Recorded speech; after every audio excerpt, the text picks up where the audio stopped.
Yo, it's your boy Ryan, Northwest Sports Fanatics, back at you with a new video. Today is Friday, May 12th, 2023, with your boy Ryan and the Northwest Sports Fanatics. Make sure you guys subscribe to the channel. Smash that like button either now or on your way out.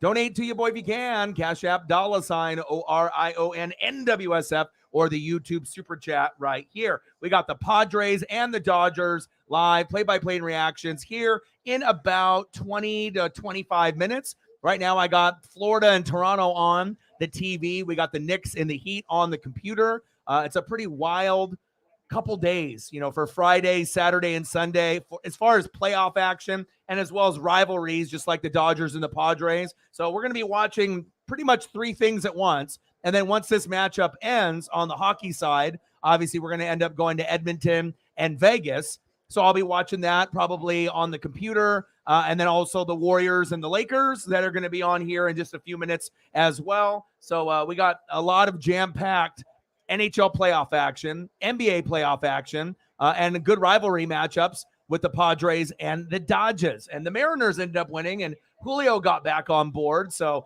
feels good to end up beating the Tigers. I mean, we'll take any win that we can get. All we want to do as Mariner fans is get to 500 and then get above 500 and then stay above it. Wow. Whoa. Big goal for Toronto there. Florida leads the series 3-1. They were up 3-0 in the series, and the Maple Leafs just tied it up 2-2 with 4:26 left in the third period. We're going to have fun tonight. Like I said, there's the matchup for the Knicks and the Heat is kind of going back and forth too. 82-76. The Heat are up, but the Knicks were up just a few minutes back. So we'll see if the Heat end up winning the series in 6, or if the Knicks can pull off a little bit of desperation to force Game 7. But I kind of feel that the Heat is going to win that game. And then today we got the Lakers at home with their final chance to more than likely win the series over the Warriors. They're at home. You're up 3-2. You win. Warriors are eliminated. You move on, and you're going to play Denver, right? But if you don't, right, and it goes back to Golden State for Game 7, I think Golden State would win that. So we'll see, if the Warriors bring it today and force Game 7, or if the Lakers are good enough to win at home. Because if they don't, this might be their last chance of advancing, and obviously blowing a 3-1 lead. 4 minutes left in the third period. Florida and Toronto, baby. So much good action. And then the Mariners started a little too early at 3:40. So I just watched the game with Paisley, and, we went on a little adventure earlier today when, got to get some walks in and enjoy the water and the scenery. It's been hot. I think it's like 80 to 90 degrees. Actually, I don't want to say 90. Let me see what the weather report says right now. But I know it's been a little hotter than normal. 88. Holy shit. I did not think it was that hot, but I guess, yeah. I mean, I did go outside and go out there, and I felt the humidity and whatnot. So, and I ended up getting a lot of things squared away here. We got a lot of new photos as well. Candace in the building. How are you? Sarah with a 10er. Appreciate you. Trying to get started early and often. Bang, bang, bang. Boom, boom, boom. Bang, bang. $10 holla. 90 to go to hit the first goal. Let's go. Faye's in the building. How are you? He said Diamondbacks fan here. Can't wait to see what's happening with them.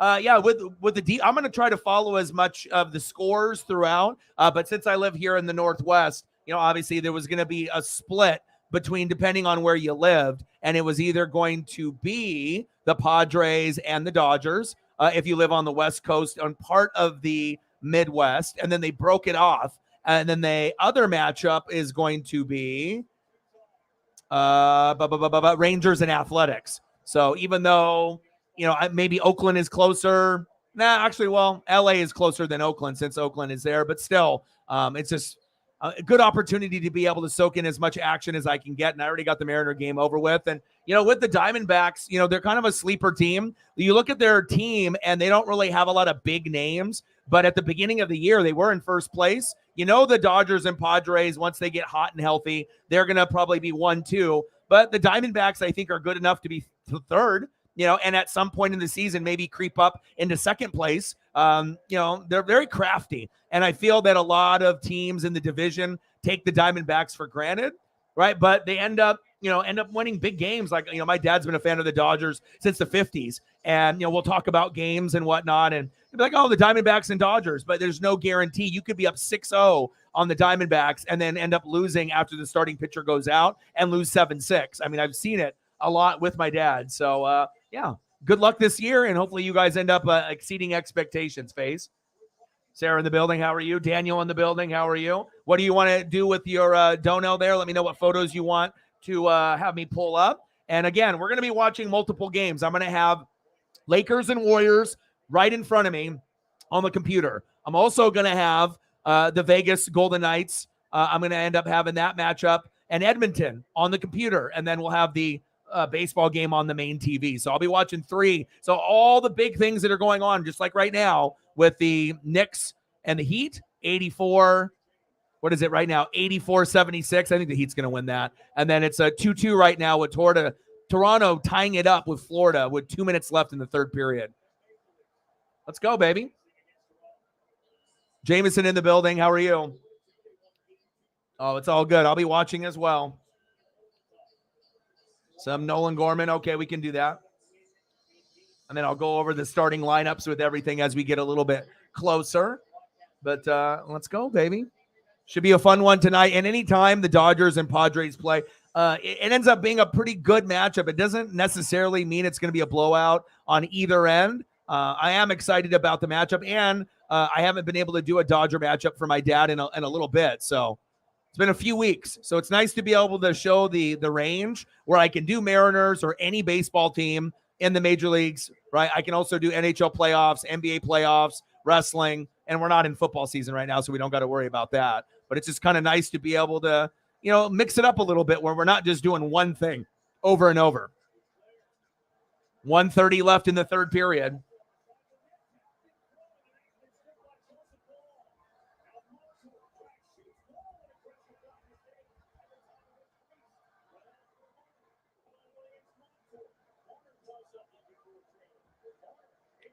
NHL playoffs have been just fucking incredible.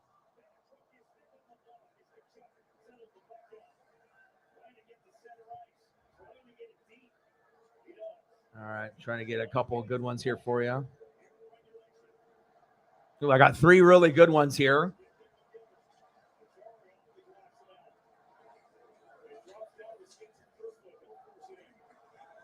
$47 seconds left in the third period for Florida and Toronto. I mean, shit, if Toronto wins in OT or here at the very, very end, that's huge for them because they were down 3-0. I mean, I'm not sure how many teams can come back in hockey down 3-0 if they were win 4 straight. Not likely, but Toronto's just trying to live to see another day. Here we go. I got a little Nolan Gorman there for you for your dono. And we'll go through the starting lineups here in just a second. And I'll even hit you with your Cardinal logo. I think I still have it. Do I still have it? Yes, I do. We got to make sure everything's matching, right? You can't have the Dodger logo in the corner when we got Cardinal representation from your donations. So there's another good one. Oh, here's a cool one with Contreras, a little high five action. I appreciate you. And like I said, I'll try to get you a few more as we go along. I'm seeing if there's anything else. Maybe one more. Let's see if this one will format. Let's go one more for good nature.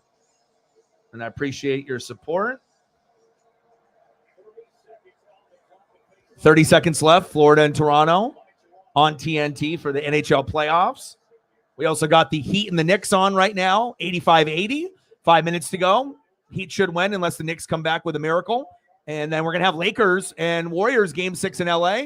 That'll be watched with Edmonton and Vegas in the playoffs as well. We're going to end up watching that. That'll be coming up here shortly. And then I got the Padres and Dodgers. So it's not often where I'm very tuned in to 3 games at once. But when we're in the NHL playoffs, the NBA playoffs, and then I get a really good rivalry matchup with Dodgers and Padres, yeah, I'm going to be locked in. This is going to be a fun night. Let's go. Mike in the building. How are you? Have you been watching the trucks today? I've been trying to kind of scroll through all the different sporting events, NHL hockey, NBA playoffs, MLB action. I just got done watching the Mariners finally fucking win a game, and Julio actually played well. And then he even went yard at the very end. It's nice because he was batting almost under 200, and that's unacceptable. But it looks like buckle up, South Carolina 200, the Truck Series. Let me click on it. Let me click on it for Mike. What do we got here? Oh, it's already over. So Tanner Gray finished third. Darlington. And then after that on FS1, we have the greatest races, which is very cool that NASCAR does that on FS1. It's the 2011 Darlington race in the Cup Series. So I don't remember what happened in 2011, but that might be something that I'll maybe record and watch a little bit later when I'm bored. But we got a lot to go over. But I hope that you're doing well. All right, let me go to... Byron finished fourth. All right, let me see what we have here. 87-81. Heat fans getting loud. All right, so I'll have that on the TV here. And then let's get nice board. And then we'll do with the Maple Leafs here.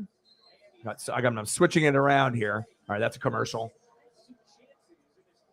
All right, let's go over the starting lineups here, and let's get this going. I'll do it a couple times because there'll be some more people that come through. We got multiple logos that we'll be using. We got that one in the corner. Hey, we got that one. Hey, we'll use that one. We got the Padres here. We got the Padres there. So we'll make sure we mix it up and have a good stream tonight. And then let's start it off with the Padres.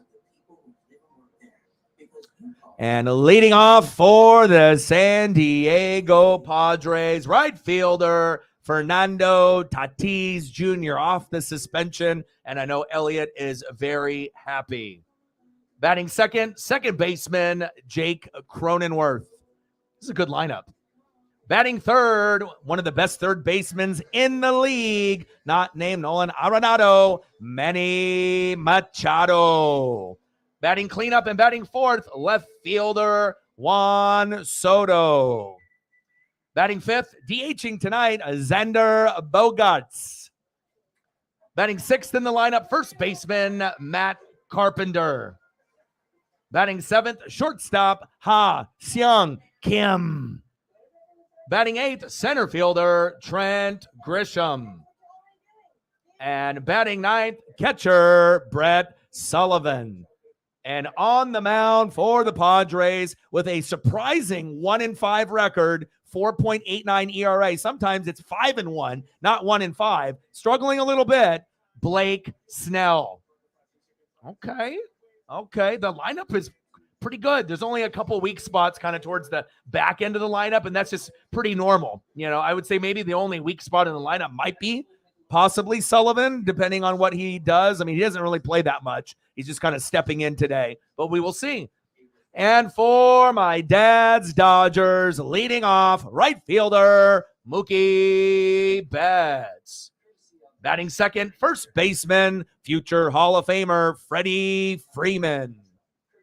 Batting third, catcher Will Smith. Batting cleanup and batting fourth, DHing tonight, J.D. Martinez. Batting fifth, left fielder Chris Taylor. Batting sixth, third baseman Max Muncy. Batting seventh, second baseman Miguel Vargas. Batting eighth, shortstop Miguel Rojas. And batting ninth, Klay Thompson's brother. Give him some luck today, baby. Center fielder Trace Thompson. And on the mound for the Dodgers, Dustin May. Let's go, baby. This is going to be good. Let's go. Padres, Dodgers. Fucking A. Knicks, Heat. Warriors, Lakers. Florida, Toronto. Edmonton, Vegas. What a good night. So we'll be keeping up on everything tonight. Let's go. I'm doing all right, man. I'm hanging in there. I'm just trying to grind. Just trying to put in that work and trying to stream every day because I pretty much need to be able to survive. And it's good for the mental health, and I like to be able to have a routine. And like I said, there's plenty of great sports and wrestling and NASCAR, everything going on right now, pretty much besides college and NFL. So, big three. Jalen Brunson is fucking the man, dude. He is so underrated. He's taken his game to a whole nother level where he used to be just kind of average, and he's a very solid, good player. I don't know if I would call him elite, but some of the games he has are elite, like tonight, 37. Wow. I mean, if you would have said that this was, Jalen would be putting up 37 a few years ago, people would laugh. Maybe 15 points, but not 37. Bank shot by Jimmy Buckets, 89-84. And then obviously we have the Panthers and Maple Leafs going into overtime. And then this matchup will start here in about 10 minutes on MLB Network. So I'm just trying to soak in all the sports as I can before we actually get into this Dodger game. Stolen. Going down to the last 2 minutes here. Reverse layup. Oh, with a foul.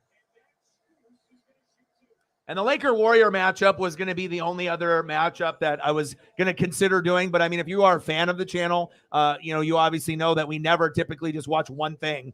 Whatever the primary is just going to be the primary. But there's still going to be, we're going to keep up to date with everything. Just because, we're not doing it as the main thing doesn't mean that we're not going to pay attention. So definitely going to be paying attention to everything tonight. All right, let me get everything set up here. All right, so we got the Panthers. We got Maple Leafs here on the computer. Okay, boom, let's get that going. We got everything going for statistics, and we got that loaded. We're good there. Oh, pizza. The pizza. Free throw is good. 90-84, Heat up by 6 with 2:20 to go. This is like Jalen Brunson time. You're going to have to probably have him or someone else step up. Someone's going to have to hit a big three, or you're just going to have to play some amazing defense and try to lock him down. Corner three, no good. Nice rebound by the Heat. And obviously, if the Heat win this, the series is over for the Knicks. It'd be a Heat 4-2 win. Timeout by the Heat. That was a good timeout to be called there. You don't want Bam Adebayo to turn the ball over. I'm not sure what the Heat's chances are, playing against. I mean, we don't really know. Well, we'll see what happens between Boston and the Sixers. That's pretty even. You don't really know what's going to happen, but you would assume that Boston and the Sixers could beat Miami. But the way that Miami has been playing, I mean, you never know. Remember a couple years in the bubble, it was the Lakers and the Heat, even though no one really wants to give anyone credit for that particular championship because we were in the bubble. But still, winning is winning, right? I mean, as long as you're not cheating like the Astros, I mean, it's legit, right?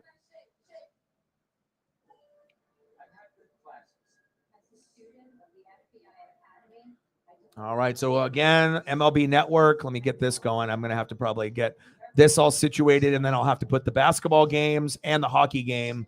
I'll have both of them on the computer, and then I'll have to have this on MLB Network, baby. Yeah, I was looking. I've done Mariners stuff, but yeah, it's been a while. I think it's been like 3 weeks since I've done a Dodger matchup. So obviously we've had a lot of different things to do. So Snell versus May, baby. And anytime I can do a matchup for my dad, I mean, that's really what it's about, just paying homage and, giving me the opportunity to meet Griffey and Sandy Koufax and him just being so hardcore. I mean, I haven't really met too many people that watch every single baseball game. I mean, 162, that's a lot of commitment. I mean, 82 games in the NBA plus playoffs, that ends up being over 100. College football with the bowl games, maybe, 13, 14, 15, NFL playoffs and regular season. If your team goes all the way, maybe 20 games. So, I mean, 162 is just, it's mind-blowing, you know what I mean, to have that much passion and love. But again, my dad doesn't really follow the Blazers or any other team besides the Dodgers, and maybe a little bit of the Ducks for me during football season, but he doesn't even watch every Duck game. He'll just, if I call him and let him know, hey, the Ducks are on ABC or whatever, hey, it's not on Pac-12 Network. I know you don't got that because he's got DirecTV, but if it's on Fox or ABC, I'll let him know. And and he'll end up watching. But I think he kind of knows. I mean, our defense is kind of piss poor. Offense is kind of fun to watch, but we can be a good regular season team. But once it comes to the Pac-12 championship or the bowl game, we usually shit the bed, which is unfortunate. But every once in a while, we'll win a Rose Bowl against Wisconsin, and then all things are good in my life. So, all right. So I got the MLB network going here. We got Panthers and Maple Leafs OT. So I got that going. Now I got to open up another window here for the NBA. Let's open that one up. But I hope everyone is having a fantastic Friday. And then we got Kraken tomorrow. And then I don't know. We'll see how many streams we end up doing. I mean, I've been in a pretty tough pickle, within the last 5 months. So, I mean, you would hope if you end up doing 2 streams in a day that, you're going to get people to show up and support and whatnot. But, because the shittiest thing would be like, okay, let me do 2 streams. And then, it doesn't really go as planned. You want to make sure that your time is worth something. Your value is worth something. So, but we may do 2 streams on Saturday or Sunday. I mean, there's just so much going on. And it also depends if the Warriors force Game 7. And if the Warriors force Game 7, I will do that matchup. Again, I did Game 5, and we did a poll, and the Lakers and Warriors Game 6 tonight won. And then obviously the Padres-Dodgers was second place. And then third place was going to be the NHL playoffs with the Edmonton Oilers and the Las Vegas Golden Knights.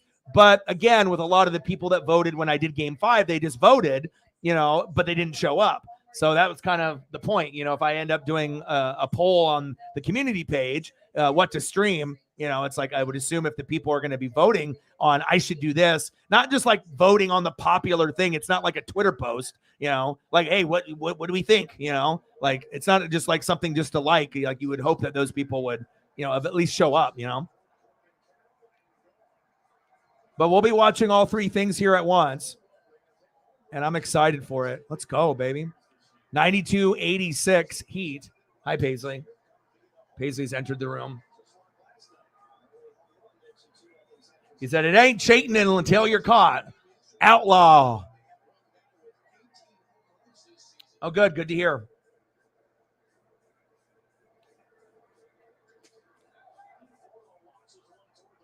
(92-86) Heat with 1:05 left. So I pretty much yesterday I was thinking, that the Heat were going to win this particular matchup. So this looks like it's pretty much coming true. The Knicks are a good team, but they're just not as good as Miami right now.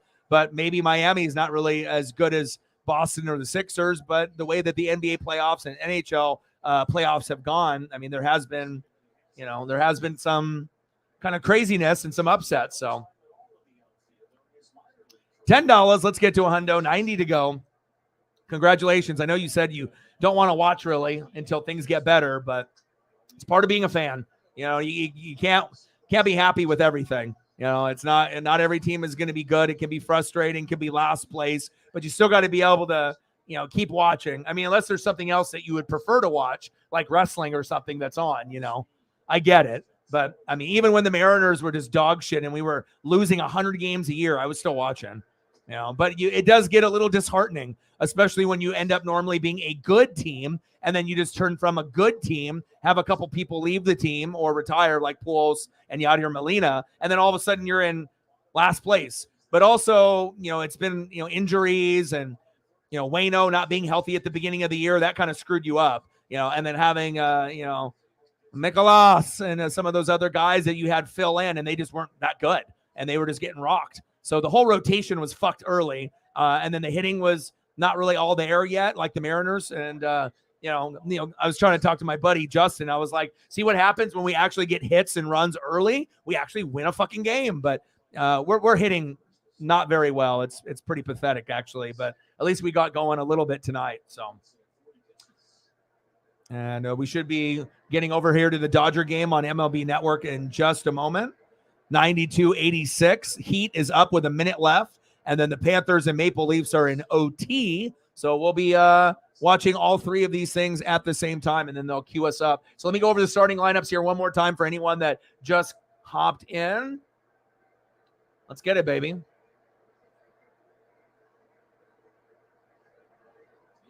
Leading off for the Padres tonight, right fielder Fernando Tatis Jr.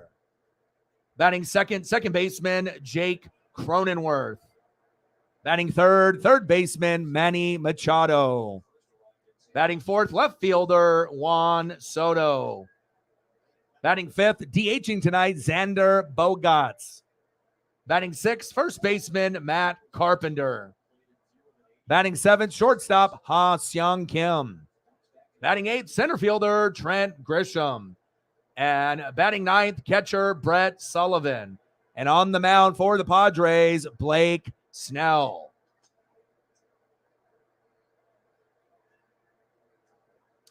And for my dad's Dodgers, batting first in the lineup, right fielder Mookie Betts.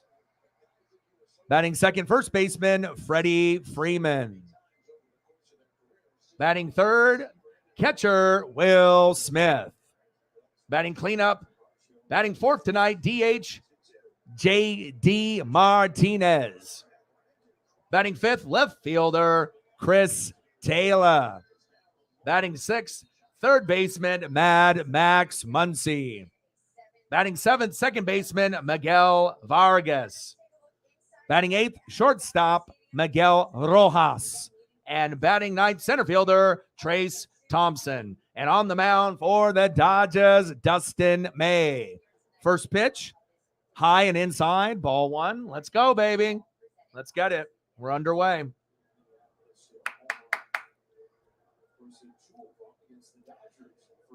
Oh, yeah. Oh, those are both Hall of Famers. Yeah. Davis obviously had like a little bit of a concussion, popped up on the 1-0 pitch. Get that, Mookie. There we go. One away. Let's go. Nice job, Mookie. Next up for the Padres, second baseman Jake Cronenworth.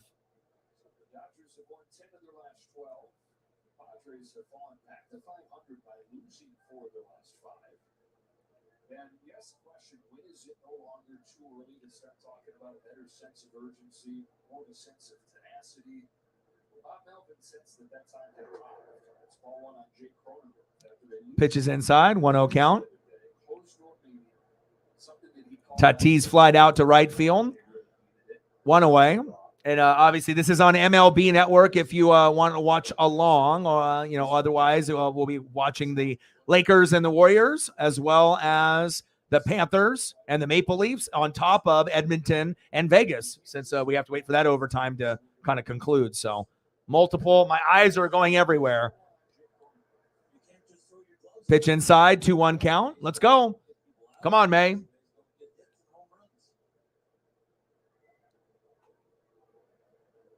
2-1 pitch for May.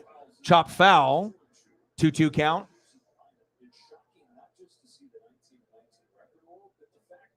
Yeah. Still, the Braves look like one of the best teams in baseball. Like, it would not shock me if they, make the World Series or win it this year. They're solid. 2-2 pitch for May outside. 3 balls, 2 strikes. Count is full. Come on, May. Let's go, baby.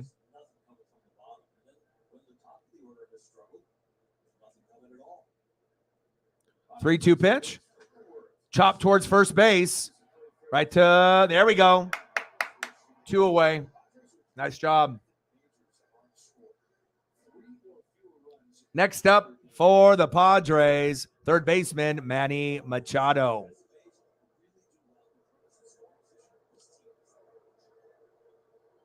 Come on, Big Red. Manny Machado got a lot of boos right there from the Dodger fans.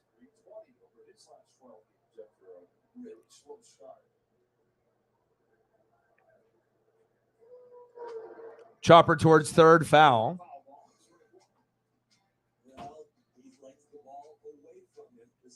Overtime for the Panthers and Maple Leafs are starting. Tied up 2-2. Florida leads the series 3-1. Florida wins, they move on in the playoffs. Toronto wins, then it goes to 3-2. So a lot on the line.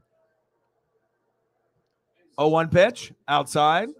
1 ball, 1 strike. And then we got 94-90 with 14 seconds left with the Heat and the Knicks. So unless we have some kind of fucking miracle, it would seem like the Heat is advancing. 1-1 pitch to Machado. On the corner, 1 ball, 2 strikes. Let's go. Let's go, Dustin.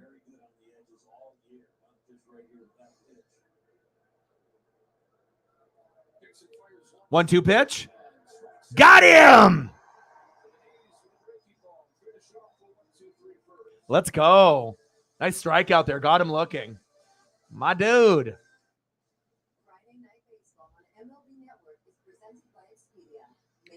It's a fast little top of the first. Let's go to the bottom of the first inning.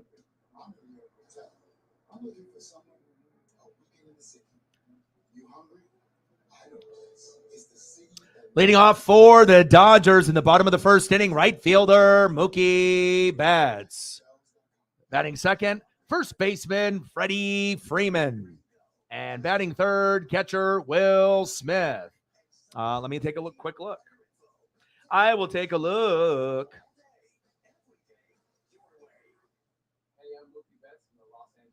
Oh, thank you, Mike. $22 for the catch, baby. I appreciate you very, very much. Thank you, Mike.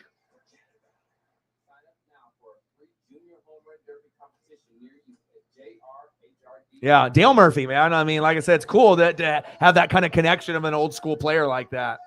Sarah with $1. Appreciate you. Bang, bang, bang. Boom, boom, boom. Bang, bang. Appreciate you. Thank you so much. $1. Thank you, thank you, thank you. $11. And then we got a $22 dono from Mike. Thank you to you too. And maybe that'll start a little dono train for us. Thank you so much for your generosity. Like I said, a lot of the, the donos go towards just immediate things, being able to eat, being able to buy Paisley some food, getting her, a snack, a treat, some cookies, a bone, a new toy. So definitely it means a lot. Thank you, man. $22 dono from our boy Mike. Appreciate you. Bang, bang, bang, boom, boom, boom. Bang, bang. Thank you so much. $22 holla. We're at 33. And then once we get to a commercial break, let me know what you guys want to see for photos, and I got you. Oh, Cyberpunk's coming through as well. He says, man, I'm going to make sure I take care of my boy. Mookie down to third base. 1 away. Thank you, Cyberpunk. I appreciate you. You guys are awesome. So when we were at 11, I imagine that he saw that, and he's like, let's get us to a hundo. And then Mike had the dono as well, and Sarah had the dono. Thank you guys so much.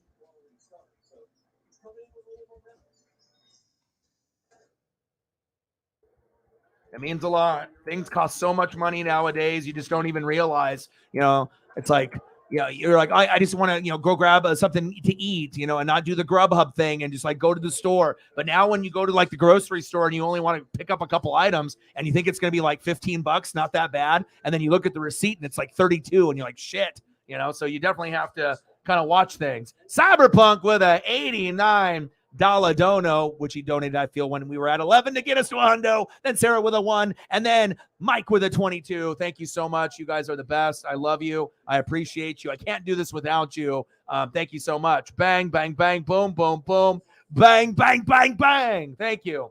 Appreciate you very, very much. The number 1 donator to the channel, Cyberpunk, my dude. Thank you. How are you doing today, brother? Yes. And like I said, some streams, like I said, we'll be at a pretty good number. Others are, we just, we have to take the L for that day and then just have a good positive attitude, go into the next day, and then hope that it turns around. Then if you have 2 kind of lower days, then you got to hope the third one turns around. Third one is low in a row, then the fourth one will turn around. But we usually don't have more than maybe 2 or 3 in a row where it's a little underwhelming.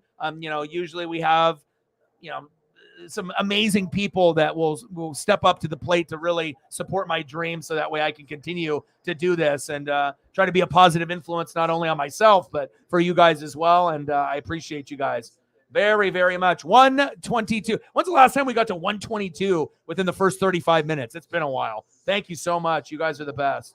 Awesome. Thank you. We're in the bottom of the first. Dodgers 0, Padres 0. And then we got the Warriors-Lakers here on the computer as well. And I also got Florida and Toronto, which is in overtime, tied 2-2 also. So we're going to be trying to multitask and watch 3 things at once. NHL hockey playoffs, NBA playoffs, and then this awesome rivalry between the Padres and the Dodgers for my dad.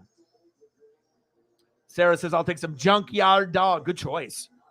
Good choice. Yeah, and Cyberpunk, Mike, and whatever you guys want, let me know, and then I'll try to get that in between like the commercials and whatnot. Bottom of the first, 0-0, 1 out. Runner at first. In the box, catcher Will Smith. Throw to first by Snell. Freeman is at first. Let's go, Will. This series and this season has been a little bit better than expected for Will, batting .325. Pitches outside, 1 ball, no strikes. All right, Jameson. Good luck, brother. I mean, like I said, if this is a must-win game for the Lakers, if the Lakers don't win this game, the series is over for them, I feel. I think if it goes back to the Warriors in Game 7, the Warriors are going to come back and win the series. That's just kind of my feeling. But I could be wrong. You know, we could always have a Laker win tonight. It's very doable. Yeah, you're the Lakers. You're the Lake Show. You're at home. You got LeBron James, right? You got plenty of players. You got Anthony Davis, right? You got 2 Hall of Famers on the team and an amazing group of role players that have been constructed, you know, after the trade deadline. So, you know, for the Lakers to, you know, they kind of gave you the formula. You know what I mean? Like if you're an NBA team and it's not working, you know, chemistry-wise with Beverly and Russell Westbrook, get fucking rid of them. Keep Schroeder. That was the right one to keep. Get guys that are going to fit what you want to do. Defense and rebound, and you know, getting good production out of Vanderbilt with defense and rebounding. Reeves, you know, turned into a boss. So it's like it's kind of cool. D'Lo has emerged in his career, so it's very a unique situation. But not every team is going to be that active. But it shows you if you have a smart GM and owner, you know, with Jeannie Buss, and you have the right people in place, right, and you pull the trigger at the right time to make the move, you can go from 13th in the West, you know, out of 15 teams and look like dog shit, like the Blazers. And then you make those moves and then boom, you know, you're in a top 8 seed. And now you're on the cusp of maybe making the finals. You know, it's pretty amazing, you know, because I don't think a lot of people thought that the Lakers would be able to turn it around and let alone be in position to be able to maybe be in the West Finals. But I don't know if the Lakers are good enough to beat Denver. To me, I would say no. Now, that would be Denver probably in 6. But if it ends up being Denver Warriors, I think that one could go either way, you know, just based off the Warriors' experience, you know, but it still could be Denver in 6 or Denver in 7. But I also think it could be Warriors in 6 or 7. It would be difficult, but it's the Warriors, you know what I mean? You can never count out the Warriors and the Celtics, you know, with those particular players and coaches that are on the roster right now. Bottom of the first, Dodgers 0, Padres 0, 2 away, runner at first, 0-1 count. Let's go, JD. JD is DHing pretty much all season for the most part. Chopped foul, 0-2 count.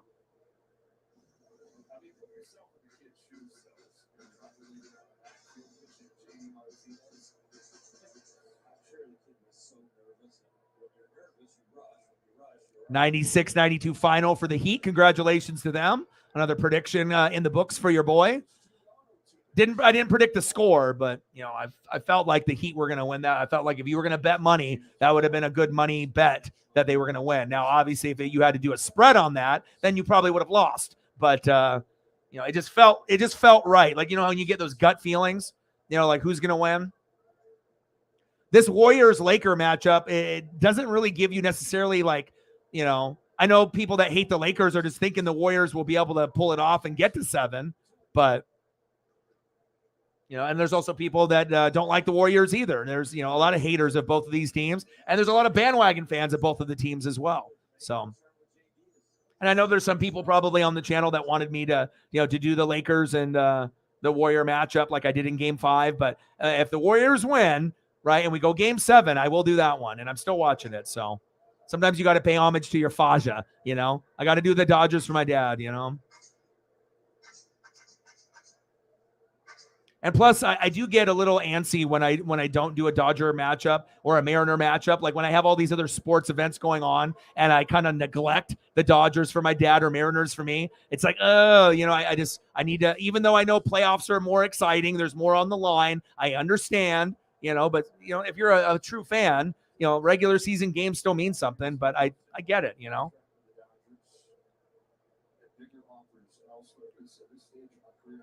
Yes, it could be an overtime game. You know, like I said, I'm not necessarily sure how things are going to go with these matchups, but I kind of feel it's going to go either two ways. Either the Lakers are going to blow them out, right? And they're going to, you know, end up eliminating the Warriors, or the Warriors are going to find a way to get hot and make some incredible plays in the second half. And if the Golden State wins, it'll be by 8 points or less. Like, you know, that's kind of how I feel. Like it might be close, like almost in the same score, similar to a 96-92 final with the Heat. I just don't know if the Warriors have it in them. You know what I mean? But I know that they're the more confident team. The Lakers are kind of reeling right now. So we will see.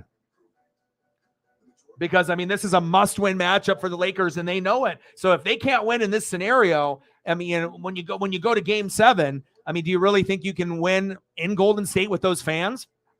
It's possible. The Lakers are good enough to win Game 7 on the road, even if they lose tonight. But I just think with the crowd, momentum, you guys know sports. When you have Uncle Mo and you have that crowd behind you, sometimes magic happens. And, yeah, we will see an incredible – you know, legend once in a while beat the odds and win on the road in Game 7, you know, regardless if you're like a Jordan or a Kobe or a Larry Bird or a Magic Johnson. We've seen it before, but man, I don't know.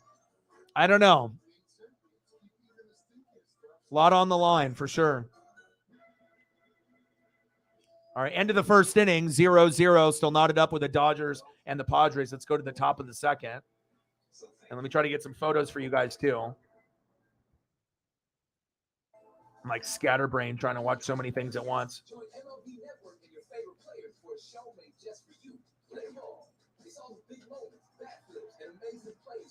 All right, what would you guys, what do you want to see here? Anything specific? Any Bo Jackson or any wrestlers or anything there?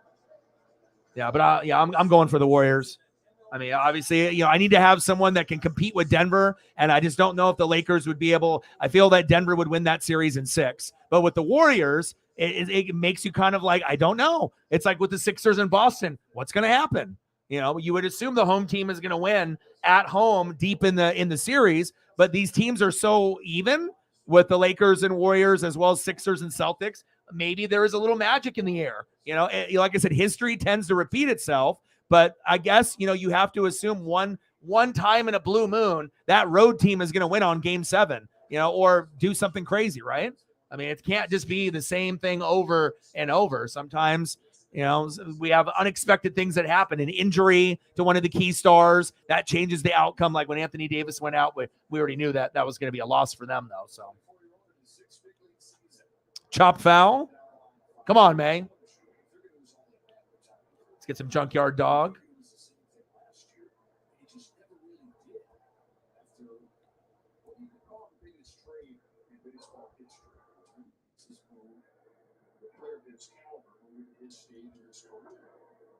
Pitch is outside.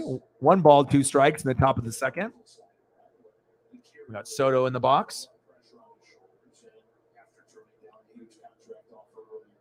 1-2 pitch. Chop foul. 1 ball, 2 strikes.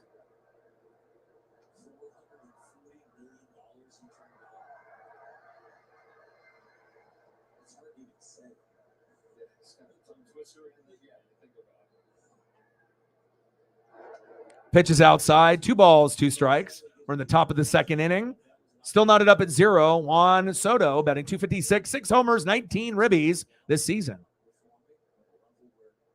The Junkyard Dog. Chopper to first base. Get it, May. Get there. Got him. Good athleticism by May there not to sprain his ankle. I always get nervous when pitchers have to run to first base to get the catch, to get the out. Sometimes these guys are clumsy as fuck and they like twist their ankle on first base or they fall down. And he tried reaching for it like as a grounder and he missed it. And then it's smart. He ran just towards first, kept going, and then they scooped it to him, Freddie Freeman, I believe, and they got the out. So that was good teamwork there. Nice job. Love me some Junkyard Dog. I can look at old school like wrestling photos and watch old school like matches like so easily. Like it's cool. I can always watch old games of baseball, basketball, football on like YouTube and whatnot. But gosh, when I can do those matches, or if I get something on my Twitter timeline, Chopper right up to second base, 2 away. Bogarts grounds out. But I love seeing like the clips and being able to, just go back into my childhood just in an instant, and then you can get some stuff that's like HD or 4K. And it's just awesome, man. Even stuff that's a little blurry, if it's a little bit old school. I mean, I love seeing this stuff from the 70s, 80s, and 90s. Nothing makes me happier. And that really goes for anything in the 80s and 90s, specifically in my childhood too. Sports, wrestling, pop culture, movies, music. I mean, 80s and 90s is going to be very difficult to beat ever. 0-1 pitch. Chop foul.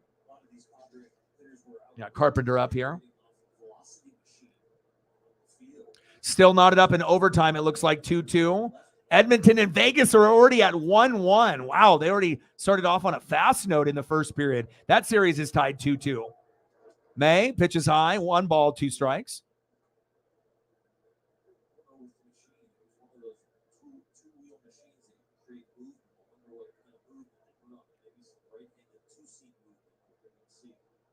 Yes.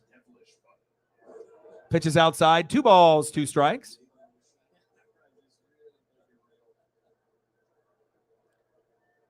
Wow. That's interesting. Well, you got to think, you know what I mean? Like if you're in that lifestyle and you're in your brother's shadow, and he literally is like the most famous football player on planet Earth, and he's going to go down in history on Mount Rushmore. When it's all said and done, you're going to see Mahomes' name there with, Peyton Manning and Tom Brady and, John Elway, and some of these guys. You're going to see Mahomes in there, somewhere between 3, 4, and 5, more than likely, depending on how many Super Bowl rings he gets and accolades and records. And then if you have just that brother, I mean, he feels that he doesn't have to work. He doesn't have to do anything. Obviously he tries to flex and use the Mahomes name. But like, instead of like just being like humble and just being like a chill dude, you probably would be able to have like cool friends, like celebrity people that would want to hang out with you, and you don't have to act like a fucking creeper and try to like massage and kiss every woman that you see, thinking that they just want you because you're Jackson Mahomes. Like literally, if it was Patrick, it's one thing, but you're not. Like, and plus, Pat ain't that way. He's been with the same girl, obviously, since high school, right? You know what I'm saying? And he's married, got kids. It's like, a little bit more mature and whatnot. So if Jackson was more mature, I imagine he'd have Hollywood friends. He'd have, probably girls that would want to actually spend time with him, instead of just being a weirdo. But I mean, there's one thing about being like socially awkward. You know what I mean? But obviously, when you're a bad person or when you're a fucked up person, you know exactly what the fuck you're doing. It's like when you have those friends, you know what I mean, that they try to, act like they're not disrespecting you or not being respectful. You know what I mean? Like people know exactly what the fuck they're doing. You just have to be able to recognize that that's happening. But wow, that is crazy. And that's the one where he tried to kiss the woman inside the bar, right? Tried to kiss her twice. Like, I mean, this is not the first time. And he's gotten booted out and gotten a lot of issues in a lot of bars and restaurants. Like, that's his MO. Like, what's next? Donut shops? Like, well, you're literally causing problems everywhere you go. If there is literally a female owner of any business in America, Jackson Mahomes might have been there and probably kicked out. That's wild. Yeah. Well, they're linked, forever. So, yeah. Well, we'll see. Like I said, I'd rather have, limited people and the goats and the mods and a good group of people. Of course, you love to be able to have, oh, what a hit. Go. Stand up double, baby. Yes. Let's go. Sorry, I got interrupted there. But Yeah, let's do some Grateful Dead for my dad. He'd love that. Like I said, I'll have to be able to take some more like photos. I think I have some, and then like obviously I have video and whatnot of like the hippie room and whatnot. But it's pretty legendary. Like even students, because my dad, had room number 420, and he was there for like 30 plus years, and he was kind of recognized as like the teacher of the school, like the coolest one. And just based off that room alone, like there would be things like we have a thing here called the Oregon Country Fair, right? Where you'd like, people can smoke and there's like music and it's like hippies and people are painting their bodies and there's all kinds of vendors and booths and people are drinking and smoking and partying, you know what I mean? And so like after, people were outside, of like graduation and whatnot, like they'd see my dad there, obviously, at the events. And I imagine there's probably some high school people that would end up going to some of those events back in the day. But yeah, and a lot of it is like, Grateful Dead type of vibes and stuff. It's very cool. Like I got a lot of these like blown up posters, pictures that my dad took, and he blew them up into like huge, like posters, like you would have Bo Jackson in your room when you were a kid, like that size, but like at the event. Very cool vibe. Big swing and a miss. 2 balls, 1 strike. Yeah, we'll get some, we'll definitely get some of that up there. And I used to listen to it, with my dad when we were like camping and when I was like real little. It would be like Black Sabbath, Brooks and Dunn, a little country, and then Grateful. I mean, it would be sprinkled in, a little bit of everything. Ozzy, Black Sabbath, Brooks and Dunn. This is off like the top of my head, just remembering Grateful Dead, Aerosmith, a little bit of everything. Just but there was a few like tapes. Because that's what we did back then before the CDs came out. We did the tapes in the truck and go camping. It was fun. Little 3-wheeler action until my dad went down a cliff like a fucking 500 feet and almost died, then ended up selling it. But when they say those sons of bitches roll, those 3-wheelers, and that's why they're illegal now, they do. Especially if you're drinking or if you're not drinking on one and you're whipping around a corner. What's up? Yeah, 3-wheelers. Your dad still has one. Yeah, those are awesome. I know. 3-wheelers are the best. Out at first base for Muncie, but runner advances to third. I had some good memories with that 3-wheeler, though. I actually wish my dad still had it, like, honestly.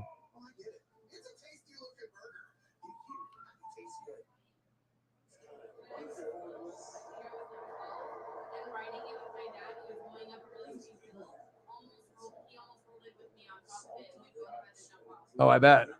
Yeah. Bottom of the second inning, still knotted up at 0. Runner at third, 1 away. Miguel Vargas. Let's go, Miguel. Pitch is low. 1 ball, no strikes. We'll get some more photos up of here of the Grateful Dead. Candace in the building. How are you? Dude, this is crazy. And it just, but the thing is, I think that even though the media, right, they can slam, they can slam him a lot, right? They can slam him all day, all night, right, for Jackson.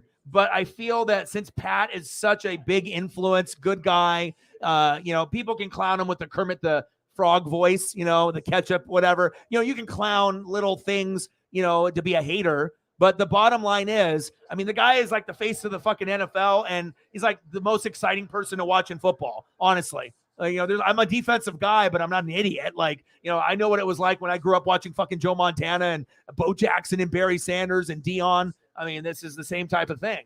And I feel that no matter what Jackson does, even if he goes to prison, whatever happens, it's not really going to drag Pat's name in the dirt because Pat is so fucking mature. He's already experienced a lot. He's married. He's got kids. You can just tell the way that he carries himself, with Travis Kelce and the rest of the crew. Obviously Kelce will be kind of like Gronk, a little bit more of a partier. The tight ends like to potty, right? But, I don't think that anything that happens with Jackson, it'll ever get to the point where we're like, oh, look at, Patrick Mahomes' brother, Pat, now is associated with this bad guy and bad behavior. Like the shit is separate. And it's kind of different and weird because normally with celebrities and brothers and shit like that it does drag the last name down, Mahomes. And you're making Pat look like a fucking idiot. But I think that we already know that Jackson was a fucking weirdo, even before Pat came into the league. And when Pat initially came into the league, like in the first year sitting on the bench, behind Alex Smith, like you knew that this guy's kind of like an attention seeker, a TikToker,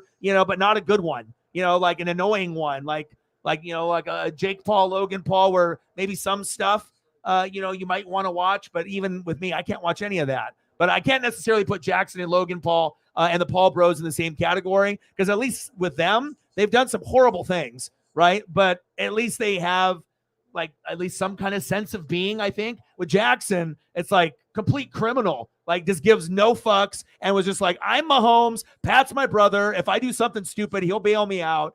We have all the money in the world. I don't have to have a job. I'm going to be a creeper. I'm going to kiss everyone, and they're going to like it. And he probably just never thought that he would actually get arrested or on video or get caught. But also, too, if you're Jackson, you probably have friends, and friends like to party. And when friends like to party, you drink, and then you do other things. And imagine if you're Jackson Mahomes and you're doing other things, right? There's a number of things that you could be doing, drinking-wise, drug-wise, where you're not thinking clearly here. You're already crazy, and then now you're, hanging out with friends doing those other things. Now you're, just totally lost a sense of reality. And that is kind of where I think Jackson is, I'm not saying that he's an alcoholic or like a person that has just lost himself on drugs. I'm not necessarily saying that. You can still be functional and being a party person, right? And they have like functional alcoholics and whatnot. But I definitely think that, living off his brother's success and getting ignorant like that. But eventually, if you go to prison, or something serious happens, you got to wake up, or at least sober up or clean up or stay away from drinking and drugs and those people, and actually wake up and stop being a piece of shit and being like a normal human being. Like, I imagine if you were just like normal, you probably would have like a hot girlfriend or wife, Jackson. If you were normal, people would be like actually wanting to hang out with you, and they probably would like invite you to events instead of kicking you out, of bars or clubs or events, Truth. He's a crazy guy, man. He's a crazy. But it's not going to drag the Chiefs down. Fucking A, because like the thing is, if that was already going to happen and that was going to affect the team and that was like a big thing in the world, then we would have seen, the Chiefs obviously not really have very much success moving forward. Like the Tyreek stuff and, this is a distraction. Brittany's a distraction. The wifey's a distraction. Media will like to make up anything, so. Oh, yeah. And you know why they're doing it, too? To get a reaction or to see if he's going to defend his brother, and Pat is very well-spoken and he's coached up by his agent and the people that are around him where, there's going to be some things where he probably would be like, if he could say it on TV, like, I'm Patrick Mahomes, you know what I'm about. My brother's a fucking idiot, but I love him, but he's a fucking idiot. And I imagine that would be something that if he could say that and like get away with it without like ruffling feathers, that would make him seem so genuine and real and like us, but you can't say that. You know what I mean? I guess he could, you know what I mean? But obviously you don't want to, it's like sometimes by being real and being genuine and honest, it's like the media and our world can't accept that. Like that's too harsh. You can't say that. You can think it, but you can't say it out loud. It's like when you do sports takes and you get these people that are biased, and I'll have these takes where I feel something. I'm not biased, but a lot of times people will be thinking it, but they're just afraid to say it. And sometimes people just got to go out there and say something like that. But it's not like we need to get Pat a reputation back, because Pat's reputation is already at the top. Now, if Pat's reputation was suffering, right, then, and they were losing games because of him, and it was bringing the whole like Chiefs organization down and threatening to trade him because of the brother, and Pat's morale was down. Tyreek's gone, no Super Bowl last year, then maybe Pat would say it, to be like, my brother's a fucking idiot, but I love him, and then that would gain maybe some love back, of him being honest and genuine and real. But at this point, he doesn't even have to fucking say how he really feels about his brother, whether he doesn't give a shit or is embarrassed. Or a little bit of both. He's Patrick Mahomes. He doesn't even have to comment on it. He could just say next question, or I can say I love my brother. Or I can, because he's never going to be able to necessarily throw Jackson under the bus on what he's doing because everyone already knows he's fucking up already. So by Pat saying it, it's not going to make things any better, really, But yeah, these reporters, what they're trying to do, they're just trying to bait, dude. It's like clickbait. They're trying to trigger someone to either say something honest, right, that's shocking, or to say something fucked up and try to like make you look bad, by pressing your buttons and shit, or saying something that's sensitive and you go off and then the athlete looks like a crazy fucking person because you fucking triggered them. And the media loves that. People love that in real life. You watch videos on YouTube and the internet where you see someone poking the bear when they don't need to, and then that person is a chill person, and then they blow up like some fucking psychopath that needs to be like in a mental institution. You're like, oh my God. And then you start making comments, but you have to know the full story, Top of the third, we're at 0-0. May, little dribbler to third, one away. There we go. They got Kershaw on the mic right now. Yeah, they are. A big influence in my life. I don't listen to them every day, but there's just certain things that remind me of my Faja. And obviously, Grateful Dead is one of his like number one things besides Dodgers. It's like those are like up there at the very, very top. I mean, my dad even has an old school Volkswagen bus, and we have a friend that like is an artist and like his published books and whatnot. And he actually would come over to the house and they painted it with like bears and Jerry Garcia, like face, like artwork. So it was like a customized Volkswagen bus, like Grateful Dead bus. And it was old and it would break down, but my dad would drive it to like the country fair and like camping and stuff. They don't drive it anymore because I think the drivetrain and a lot of the stuff is like, they got a camper now and some other stuff that's a little bit more modern, but it was cool to be able to see, friends like, make the artwork on that. And it's a one-of-one piece. No one else has one like that too. And the artwork was just supreme. It wasn't like stenciled and painted over. I mean, it was really good. And everyone knew obviously who he was when he showed up and whatnot. Big swing and a miss, struck him out. Let's go. 2 away. Nice job by May.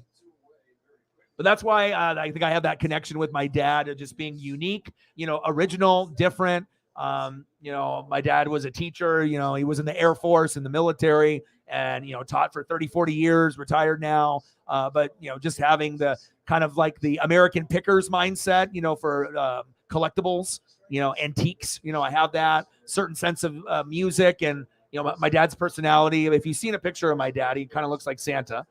He's very soft. Well, he's not very loud. He's very like laid back and, soft spoken and chill and whatnot. But it's just cool to be able to pick up a little things like that. And it's kind of stuck with me. It's like I'm not really big into country, but if anyone put on like some old school Brooks and Dunn from the 80s or 90s, I would be like, oh shit, I'd vibe to that for a second. It's like I'm more like hip hop and I like rock. It could be like old school or new school, and like I said, when I usually go walk with Paisley, it's hip hop or maybe some comedy stuff from like Aziz Ansari, to make me laugh, or like E40 Channel or something, or Drake. But when I'm in the vehicle, it's always rock. I always like having a like 94.7 or 105.9. I like alternative, where I can listen to the old like Green Day, stuff from like the Dookie album, or maybe it'll be Sum 41 or Good Charlotte or, from that little era, it doesn't have to be every song. And then I can go to Ozzy or I can go to like Megadeth or I can go to Poison or, just Red Hot Chili Peppers. I mean, I'm like my mood will change, depending on how I feel. And it's just nice to be kind of well-rounded, to be able to enjoy every genre. Of course, we'll have some that are more connected with us. But sometimes, just like y'all, you guys will have favorite teams, favorite players. And I like you guys so much, and I appreciate you guys so much. When I know you love something, I start to love it a little bit too. When I collect stuff, sometimes I give away stuff to people that like I'll have a piece of memorabilia that normally like I would keep. But if I meet someone that I feel is worthy, of like the Albert Pujols, figure or like rookie card, of course it's mine. And I never really bought it in intention to sell it. It's more of like, it makes me happy and I'm a collector and whatnot, but it is worth something. Right. But there's a reason why I've given away probably 25% of my collection overall, for free, just to people, just don't sell it. Just, if I give it to you, keep it, cherish it, love it, like I would love it. And it's just cool to see people that still have some of those things today.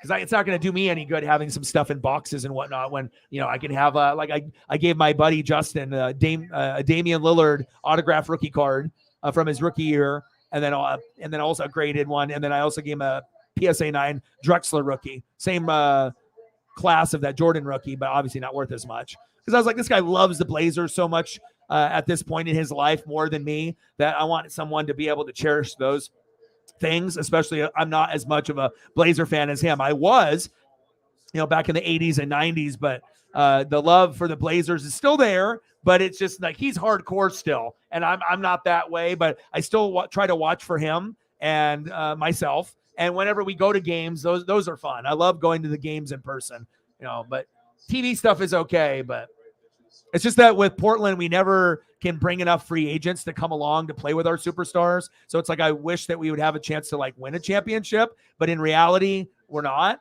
And it hurts a little bit, but Dame, at least he's a really good guy on and off the court. And it's more about loyalty and like, I think more legacy, that he could play 15 or 20 years, never win in Portland. But if he breaks all the records, people are going to appreciate that more than him leaving and not winning the ring and saying he's a ring chaser, or leaving and winning a ring and calling him a snake like KD. And like, you only won because you joined Giannis on the Bucks. And I don't think Dame wants that. He wants to be Giannis and like try to win it for Portland. But in reality, it's like, I've come to terms, in my lifetime before I'm not here anymore. The chances of the Mariners, the Ducks, the Blazers, all Kraken, all these teams winning. I mean, who knows, how many of those will actually achieve the top tier. But with the Blazers, it's kind of like, I don't know. Bottom of the third inning, 0-0 Dodgers and Padres. We haven't missed a lot. We've been talking a little bit of this, a little bit of that. 31-26 Lakers, end of the first quarter. LeBron is screaming. He's like, we got to win this. This is must win. Yes, it is. We got Mookie Betts in the box right now. Paisley just entered the room. Matt's in the building. Yo, what up from Hawaii? It's me, Matt Payton, wide receiver extraordinaire. How are you? Chopper towards third, foul.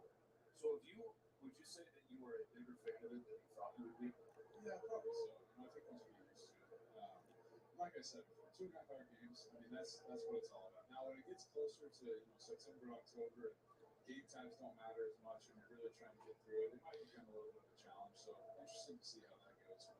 Every pitch is so cool. There we go.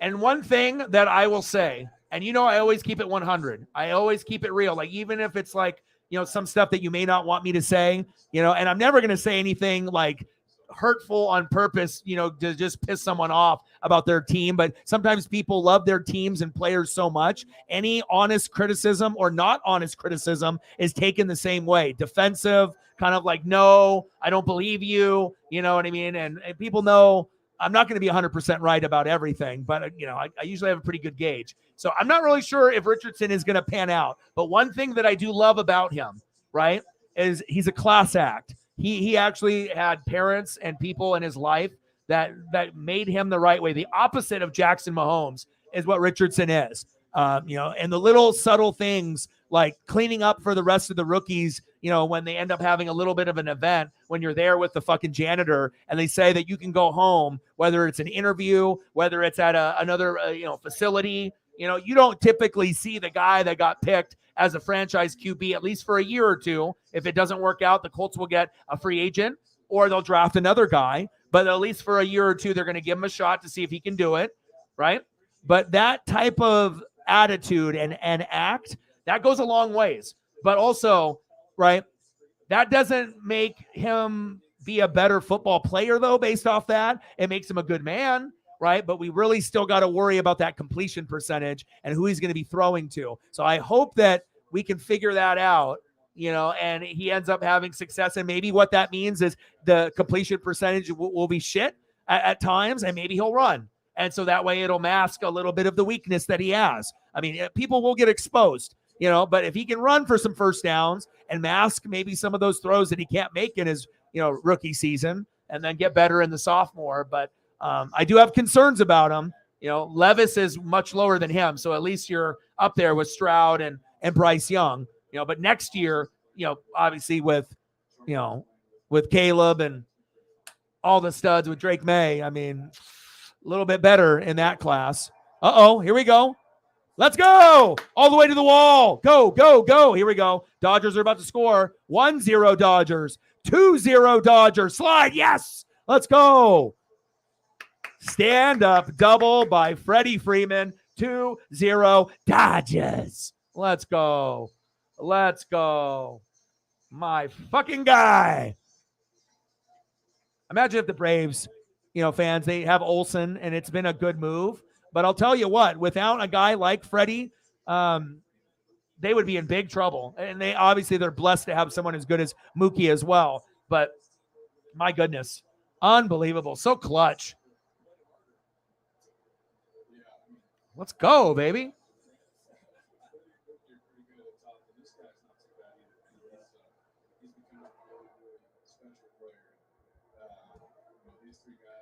Bottom of the third inning, 2-0 Dodgers. My dad is smiling. It says, yeah, that a boy. That's my dog, Freddie.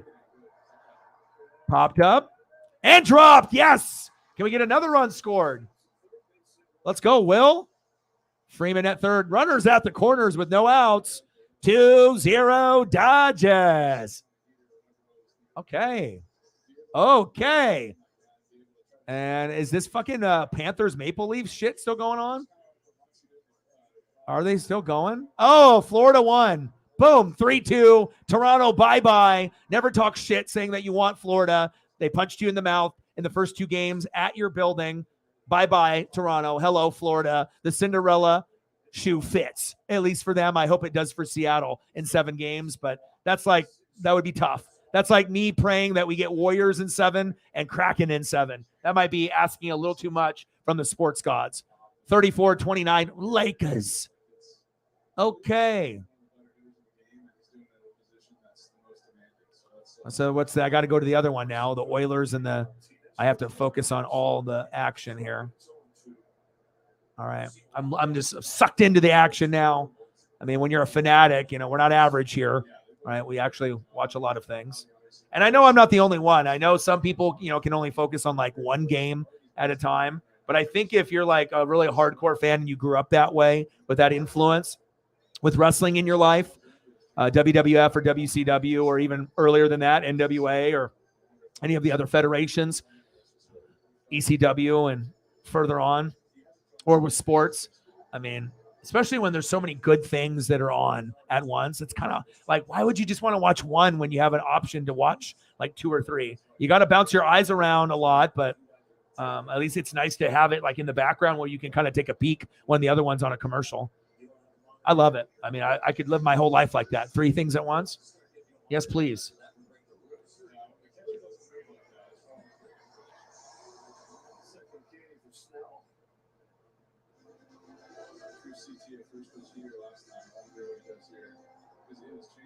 Yeah, I like it that you like metal.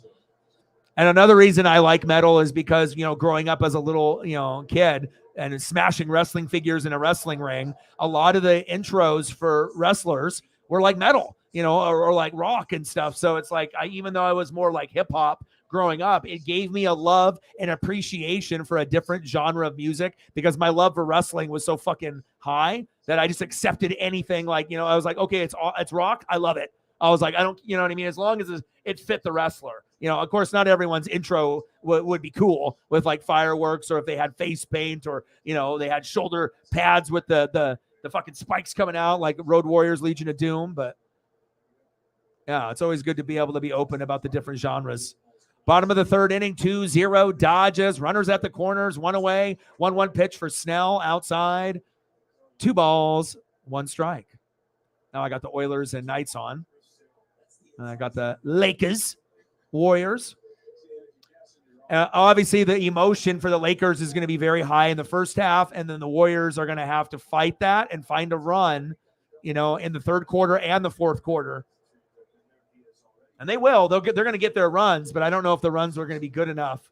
We'll see if the Lakers are good enough to eliminate the Warriors at home. Are they a contender or are they a pretender? Are you the real deal? Do you think you can win the championship? Do you think you're that good, or are you going to stall in the second half and then lose game 7 in Golden State and then just be happy with the season that you had. Still, either way, the Lakers win or the Lakers lose. Pretty incredible thing. I'm a Blazer fan, and normally Blazer fans are haters like a motherfucker towards these two teams. They're like, fuck this team and fuck that team. But I guess if we had to say fuck this team a little bit less, it'd be Warriors, because the Lakers are the main rival with the Sonics normally, but we don't have the Sonics anymore.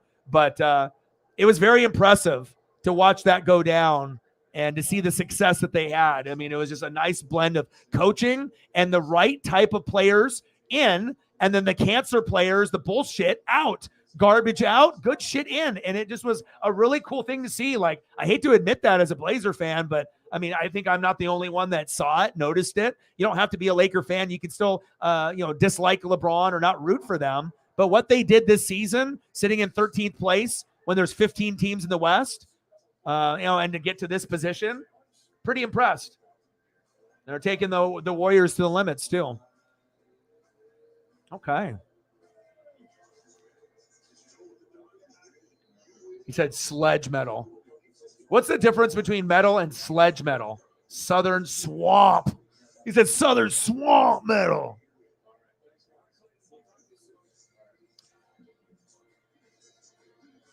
One of my favorite shows that I got recommended from LaMichael James, Oregon Duck running back, Swamp People.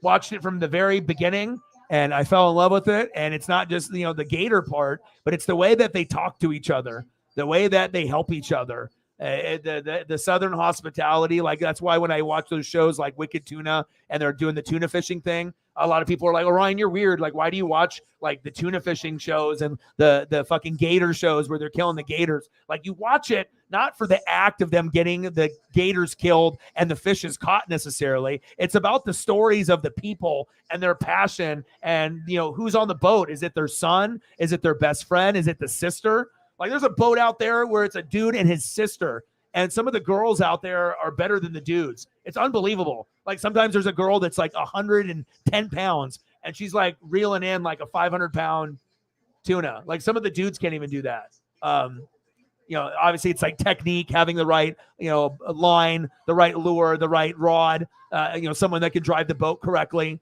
all the little things on the boat with the cameraman and everything. But yeah. Love me some Swamp People, man. He said, I'm listening to that swamp metal. Too sweet. Let's go. All right, let's go to the bottom of the third inning. 2-0 Dodgers. We left a couple stranded there, unfortunately, but I'll take it. Top of the fourth.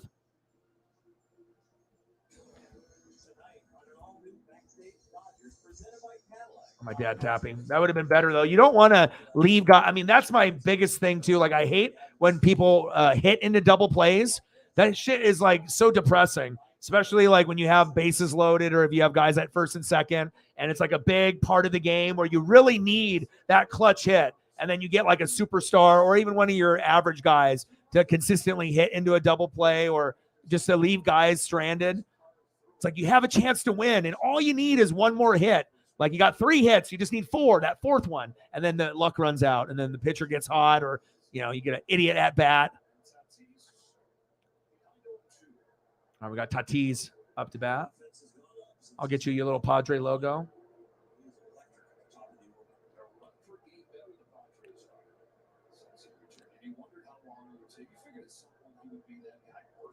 Top of the fourth inning, Dodgers 2, Padres 0. 0-2 count on Fernando Tatis Jr., one of the best players in Major League Baseball, but did have the PED scandal behind his name. But he's a damn good player. One away.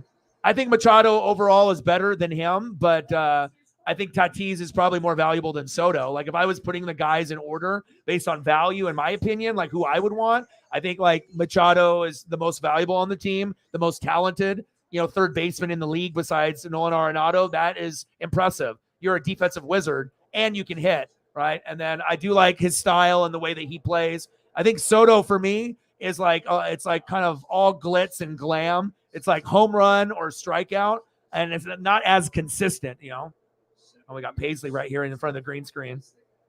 What are you doing, honey? Paisley's like, I'm going to stand right there. Hi. You miss Dad? Dad loves you. She said, yeah, I was posting up right in front of the light, she said. I will look. I'm an idiot, so probably. Oh, Mike did. He said, for those that got the bipolar, either 1 or 2, $15.10. I appreciate you. Everything, man.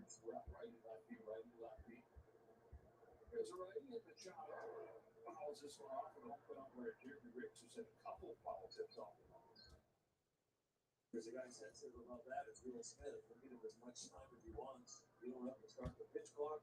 Take a breather. Mike with a $15.10 dono, baby. Bang, bang, bang. Boom, boom, boom. Bang, bang. For those that got the bipolar, either 1 or 2.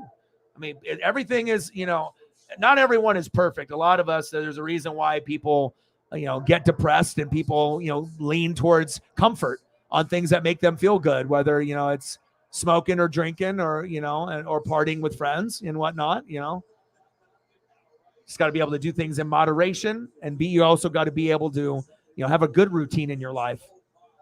Can't get the life to spiral,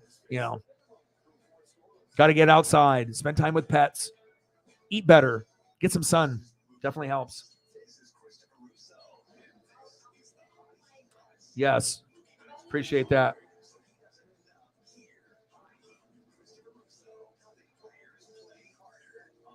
All right, let's go to the bottom of the 4th.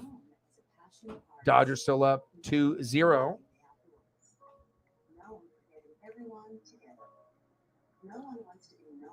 Next up for the Dodgers. Switch the logo.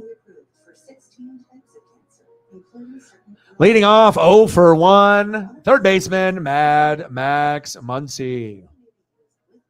Batting second, 0 for 1 with a K. Second baseman, Miguel Vargas.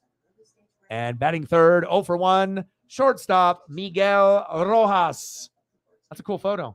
I always try to find those like defensive ones. Like they always have ones where like people are posing. I'd rather have an action shot if possible, but sometimes it's hard to find stuff that will fit. Like, there's certain dimensions, to make the stream, look a certain way. So if you end up doing stuff that's not the dimensions, those are going to be the ones that won't, be the full screen. And that just doesn't look as good. You try to make it look streamlined as much as you can, but sometimes it just doesn't matter. The photo is just so fucking superb that it could be like that big, like, and you're like, boom, I'm going to show. But I like the defensive photo there. Wish more of them we could find like that. And we'll see if he gets a hit off this photo. Let's go, baby. All right, let me take a peek. What do we got? 41-33 Lakers. And we got Florida beat Toronto 3-2. They won the series 4-1. Edmonton is up 2-1. End of the first period over the Vegas Golden Knights. That series is knotted up 2-2. And Lakers are up 3-2. And it is in LA. 41-33. 42-33 Lakers. So the Lakers are playing right now like a team that is knowing that this is a must-win game at home. And if it goes to Golden State, they know they'll lose. So if they keep the same type of attitude for 4 quarters, then LA will end up winning this game. And they might end up blowing them out. It might end up being a 10-point win or more. In the second half, they just got to be able to keep that emotion and that Uncle Mo, and that energy in that first half. And once they sit, and then they, go to the bathroom and, rehydrate, Gatorade, and they have their little meeting, and then they come back out. They can't be flat because then, the Warriors can get on a little 13-2 run. They have a couple of those, then the game could be tied, So, we can see, we already know the Warriors, could do that. But again, playing on the road is more difficult than people think, especially in games 5, 6, and 7. When you're the road team, it's very difficult to win. Like it takes a special performance and player, typically Hall of Fame guy, to fight the odds and to win on the road in big games, like in a game road 6 win, or a game 7 obviously would be the ultimate, to be able to win. And you're not favored, you're the underdog, but they know you're good. They know you have potential. They know that you could be as big as that other guy, right? Name wise, but it's just all the odds are against you based off history, repeating itself. But every once in a while, you'll get that glimmer of magic, and you'll get that guy that does that Kobe performance. Kobe, rest in peace. 2-0 Dodges. Bottom of the fourth inning. Pitches low and inside. 1 ball, 1 strike. Come on, Rojas.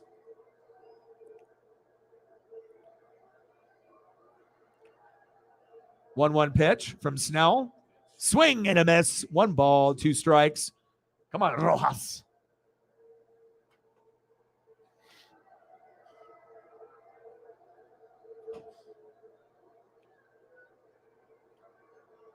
Yeah.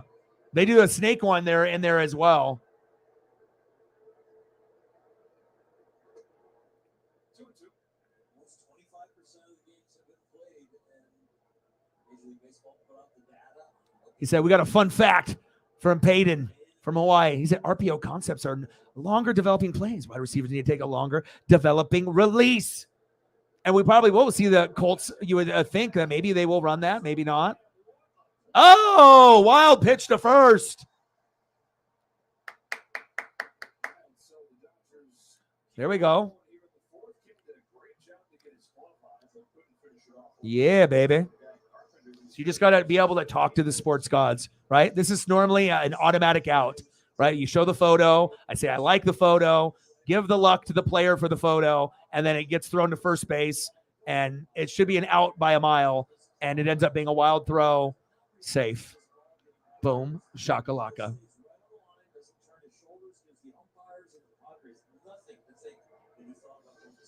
Reached on an error. Apparently the sports gods like this photo as well. Let's go. Next up, Clay Thompson's brother, center fielder, Trace Thompson. Let's go, baby.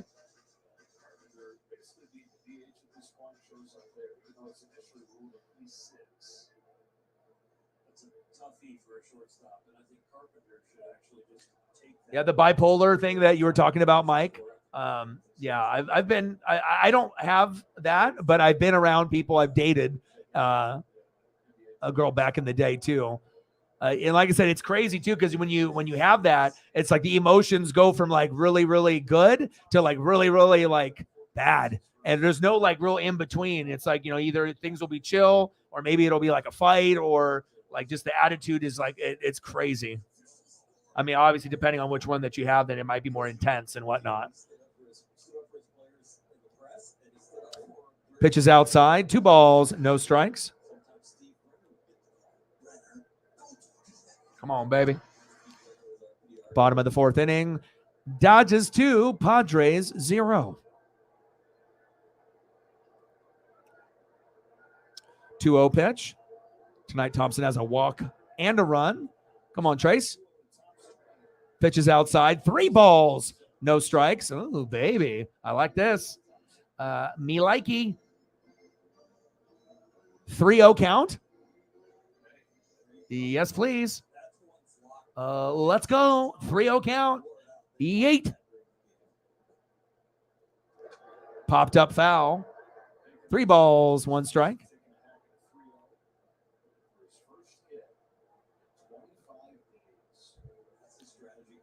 The Nuggets.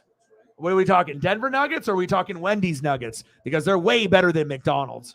Like once you start having Wendy's Nuggets when they're fresh, like it makes you never want to even go to McDonald's for nuggets ever again. There is like no reason.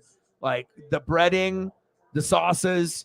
I mean, like I said, it's just like, you can go get cheeseburger options from like a lot of places. And I guess, people are loyal to Mickey D's, but God, a lot of the brands, it just doesn't taste the same. Burger King and McDonald's don't taste the same as they did. Big swing and a miss. Got him.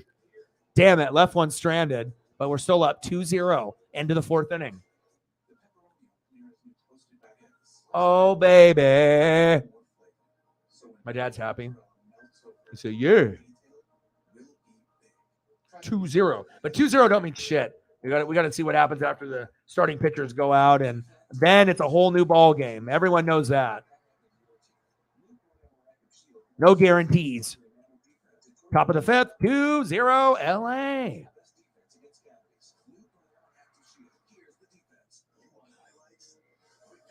Due up for the Padres. 0 for 1, left fielder, Juan Soto.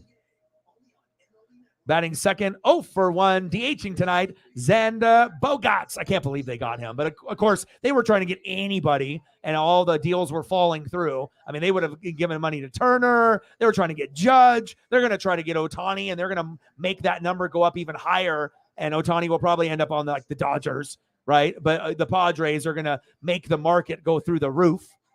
And it's just crazy to think, with Boston and certain teams, how do you let Bogaerts and Mookie Betts go? You keep those guys under every circumstance, in my opinion. But, hey, it's a business, right? And batting third, 0 for 1 with a K, first baseman Matt Carpenter. And he actually looks like a carpenter with that stash. Let's go.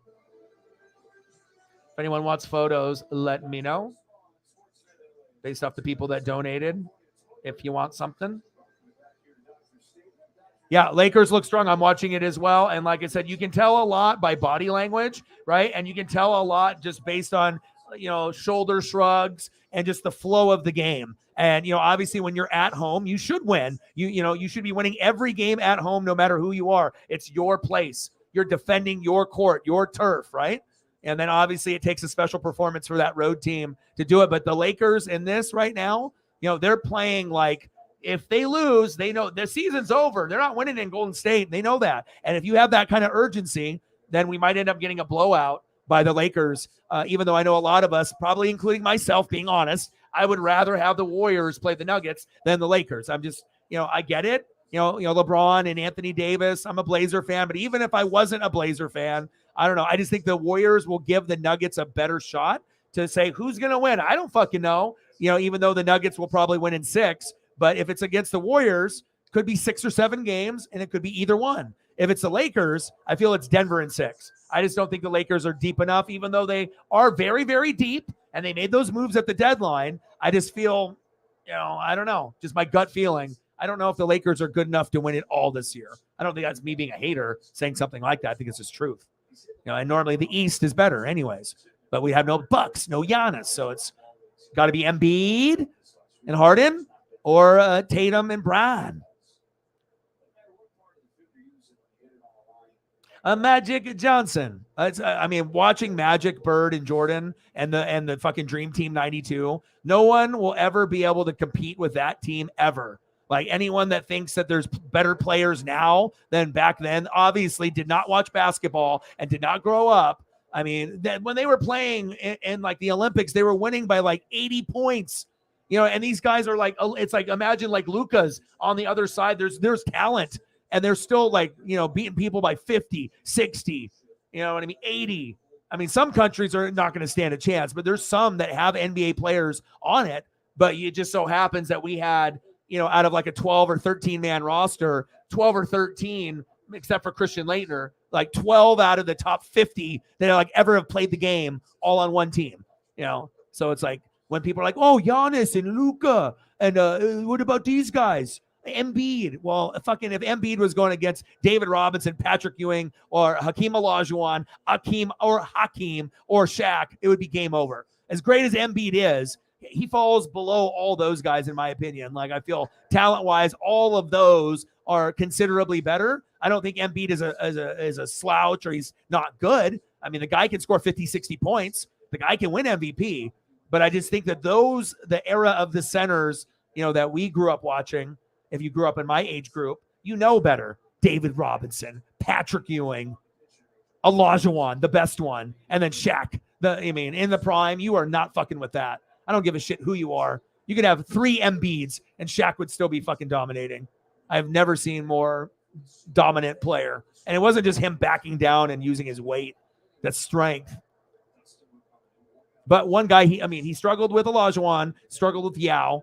So, it's not like he was invincible. So it was kind of cool to see him be a little weak. It's not just like this guy like Wilt Chamberlain where he's just dominating everyone besides Bill Russell. He's definitely Alonzo Mourning tried to hang for a little bit and a few others. But 2-0 Dodgers, top of the 5th. Runner at third, 1-2 count, 1 away. Carpenter in the box.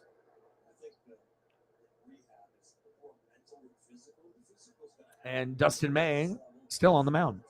Let's go, May.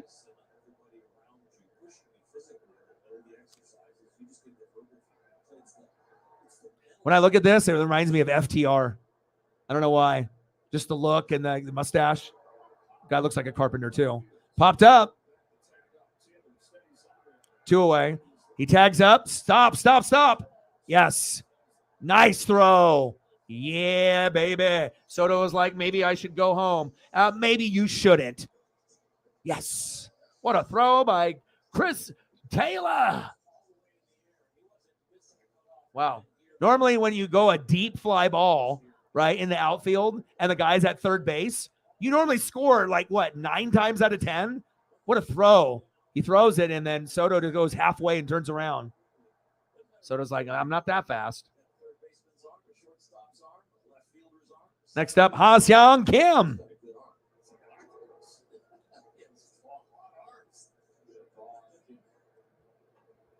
Oh, we need to do more Grateful Dead for Mike.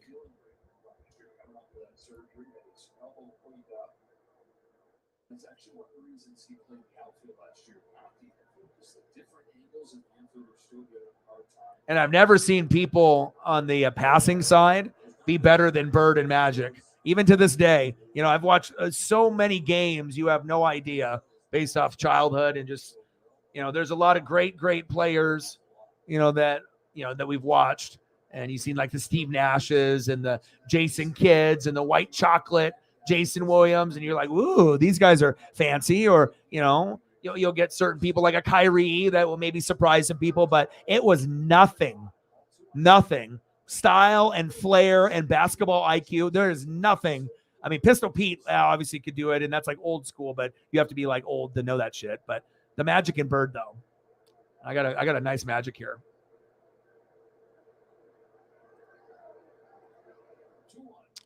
2-1 pitch. Chopper. Get him. Got him. Yes. Let's go. We keep him stranded. Still 2-0. Dodgers. Let's go to the bottom of the 5th, baby. Boom. So you need 3 people to guard me. Lakers.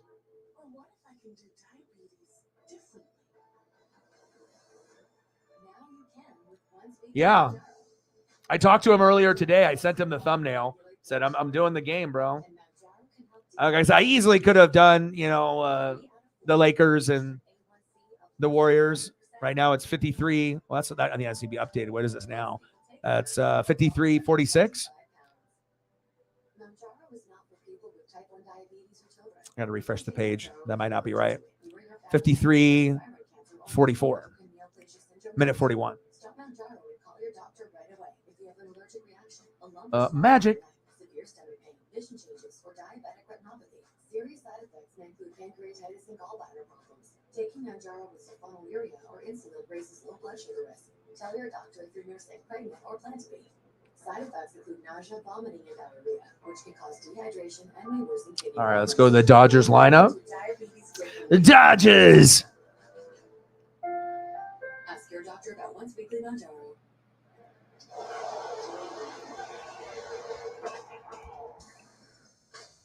All right, leading off in the bottom of the 5th inning, Dodger legend, right fielder Mookie Betts. 0 for 1 with a run and a base on ball. Batting second, first baseman Freddie Freeman. And batting third, catcher Will Smith. Let's go.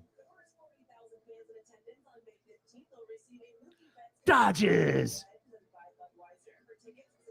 Of course I am. I'm going to try to go, but if I can't, or, just with my finances and, obviously I'm always going to be grinding and trying to work every day. But yeah, I'm going to do every Duck game. And if I don't do a game, then I'm at the game. So yeah, I mean, I'm realistic. I know sometimes people take what I say and it'll bum them out a little bit, but I'm never meant to bum anyone out. If I just honestly feel that there's question marks for certain players or teams, I feel that I need to address it instead of the media not addressing it and then giving you false hope, like thinking that everything is going to be smooth and peaches and cream. And in reality, there is a chance where it might bust. It might not work. Like we all hope it works. There's like potential, but it's not guaranteed. It's not a for sure thing.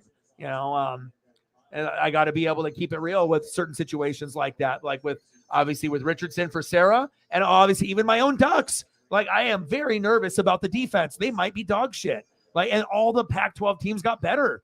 Like, recruiting, like every team. I mean, there's going to be like UW is going to be good. Fucking Utah is going to be great. USC is going to be phenomenal. Like, Oregon might end up being like 4th or 5th. And if we're 4th or 5th, fuck, we might not even make the Pac-12 championship. We might be like 8-4. I'm not trying to predict 8-4, but I mean, I hope we're better than that. 9-2 or better, but I'm worried about it. But yeah, of course I'll be covering. Oh, all the play-by-play. All right, let's go, Mookie.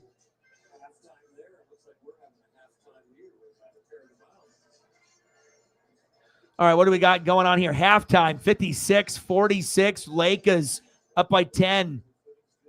Okay. Miami Heat, 96-92 final. Miami advances. New York, sit down. NHL playoff hockey. Edmonton 2, Vegas 1. 11:58 in the second period. And final, Florida 3, Maple Leafs 2. Florida advances 4-1. They win the series. And the Dodgers 2-0 on the Padres. Let's go, baby.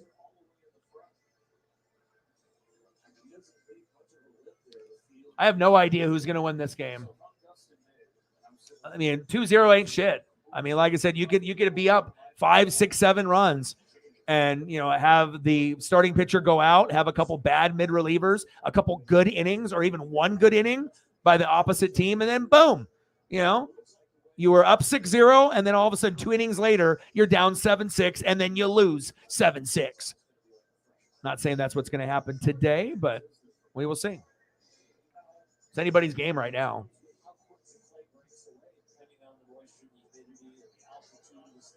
Let's go, Mookie.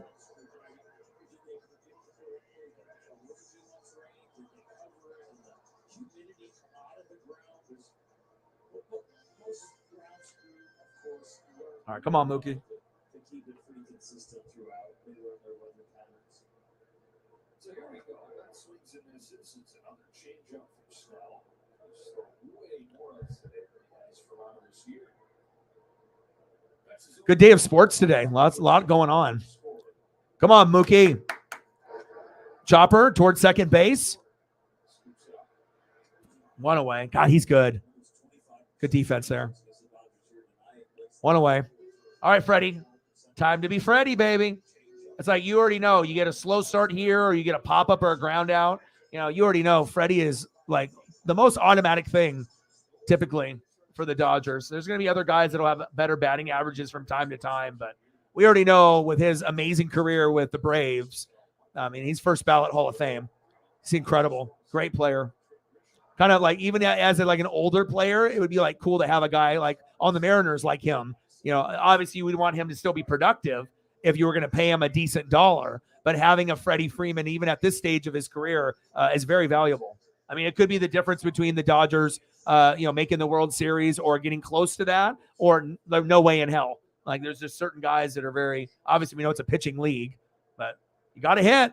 And a lot of teams right now are struggling with home runs, RBIs, and average. It's like insane. Like there's not a lot of teams that have a lot of guys hitting over 300. Like if you go back and look at everyone's rosters, it's kind of bleak. Oh yeah. I love the old school history. Kusi and Pistol Pete, and even seeing like Pete Maravich at like LSU, like when he was doing like the college stuff, like you start to see like the talent level of certain guys even at high school and college. 3-0 count on Will. Let's go. Sarah with $1. Appreciate you. Bang, bang, bang, boom, boom, boom.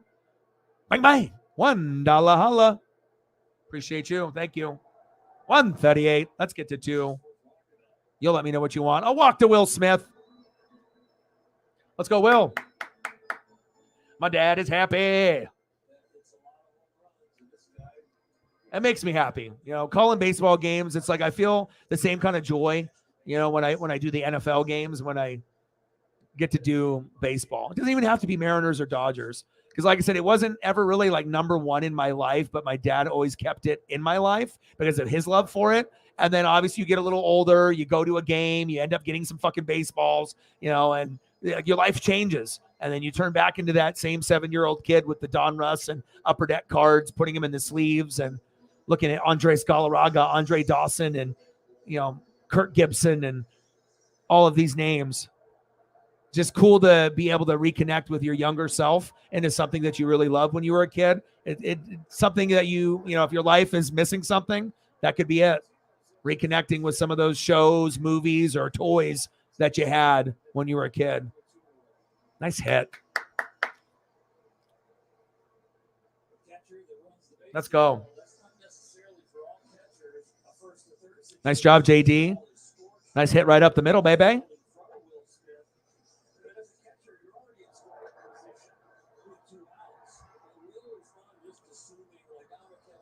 Bottom of the 5th inning. 2 outs. Dodgers up 2-0. Runners at the corners on 1st and 3rd. Let's go. Chris Taylor. Just cool that I can, because I obviously trying to pay homage with my dad's team. And I mean, honestly, I watch just as much Dodger stuff as Mariners. So it's not like I'm following the Mariners as my primary and Dodgers. Like I'm just doing it as a courtesy for my dad and paying homage. And I watch a little. Like I feel like I know the history of the team and just as comfortable with this team than with the Mariners. I mean, it's a big part of his life, 162 games, playoffs, like 200 games. That's like fucking commitment, man.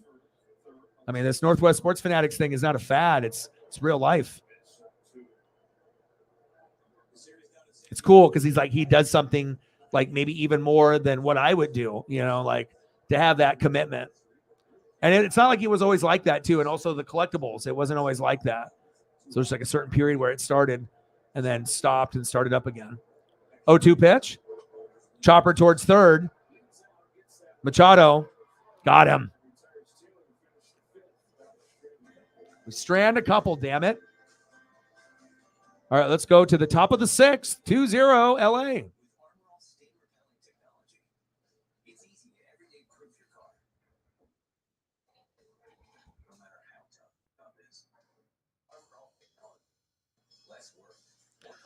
All right, what do we got? So we got halftime for the Lakers and the Warriors, I assume. Is it? 56-46 halftime. And then we're still waiting on what? Edmonton and Vegas. Lights out.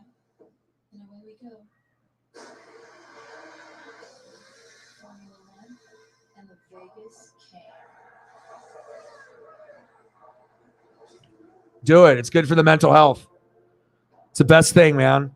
Like even when I went for my walk today, and then there was a part where there's a bridge in the water, I had like slides on and, socks and whatnot. And I was like, you know what? I'm going to take this moment. I'm going to put the slides over here. The socks are coming off and I'm going to get into the water. I mean, I don't really want Paisley to get in there, but even just getting your feet in the water with the current and the rocks. And it's kind of a cool little spot underneath this bridge because like the rapids it's kind of going. So you see white and it's like kind of going and, there's a little bit of dip with the rocks. So you see it. And it's like that only little section that is more fast than others. And it's just a really cool, neat spot where you can just post up with your pup or whatnot, or by yourself solo. And I was like, normally I don't get in, but I was like, you know what? Those are like the little things in life, like listening to all the birds and the nature and just like being in the moment. Like I didn't even have my phone on me.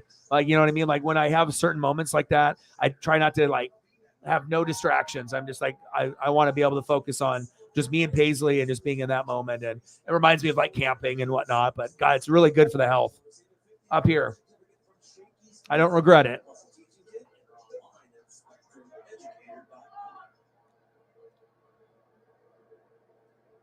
All right. Dustin May still up there, baby.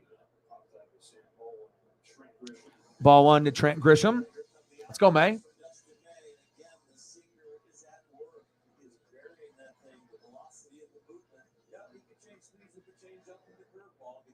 One-0 pitch.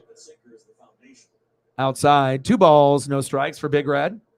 It's cool to be able to see certain guys, get healthy again, especially when it's been a minute. It's like every year they have one big guy, get hurt. May last year, Walker Buehler. It's like if they had May healthy, Buehler, when they had Gonsolin and Anderson and Kershaw, like if you have everybody healthy, like that kind of like pitching lineup of like 5 guys or so or 6, like you could do something big. Like you could probably, get to the World Series and maybe win. But injuries can definitely derail a team, and that's what happened with LA. Plus, there was other teams that just got hot, like the Phillies. What can you do? 2-2 pitch. Pitch is high. 3 balls, 2 strikes.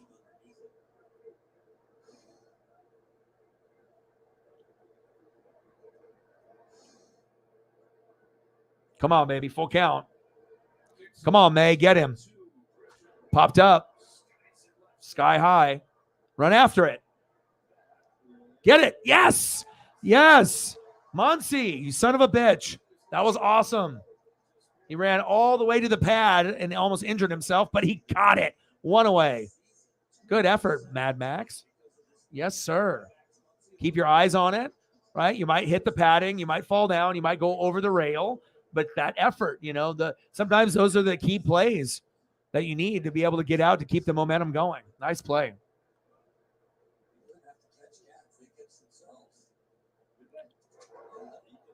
Yeah, I believe so. I would assume that at this point they could have done it even sooner. But I mean, it's not like the Dodgers are up 5-0, so it's it's a 2-0 game.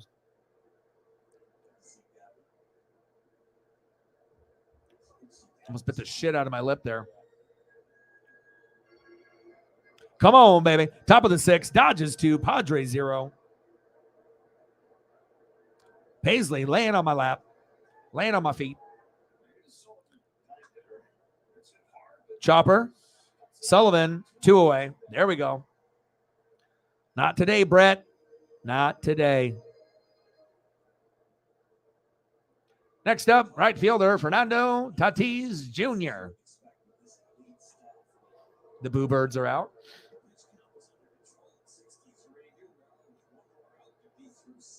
Come on.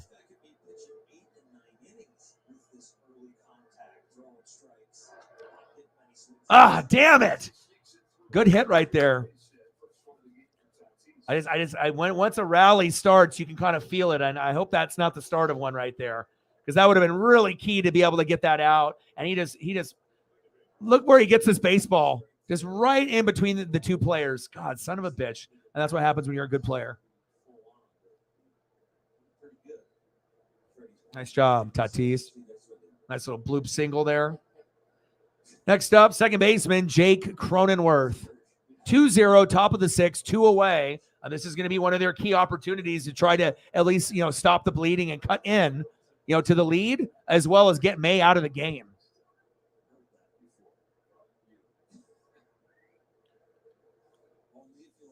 For Matt's picks, $10 holla for Mike. Thank you, man. When he comes back, we'll be able to do that. Whitey in the building, my wrestling protege. How are you? What it do, baby? Cronenworth pops up. Get that. Let's go. What it do, baby? Good to see you. It's been a minute.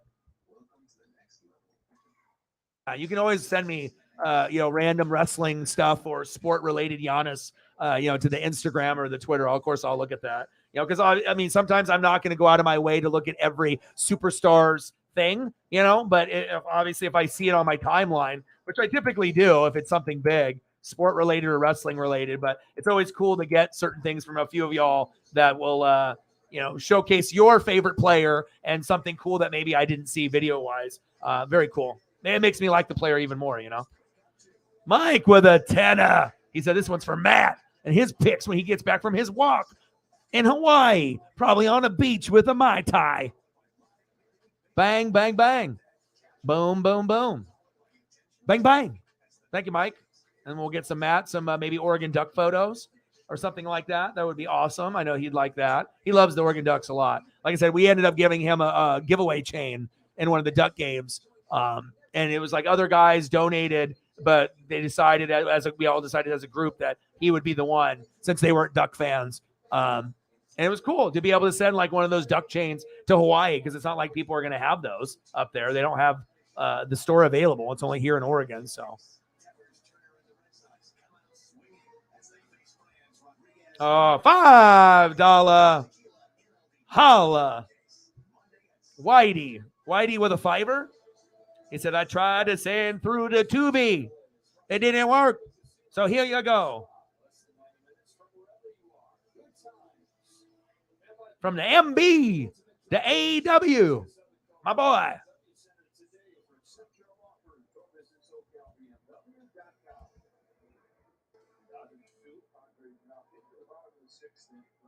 The Whitey that's air.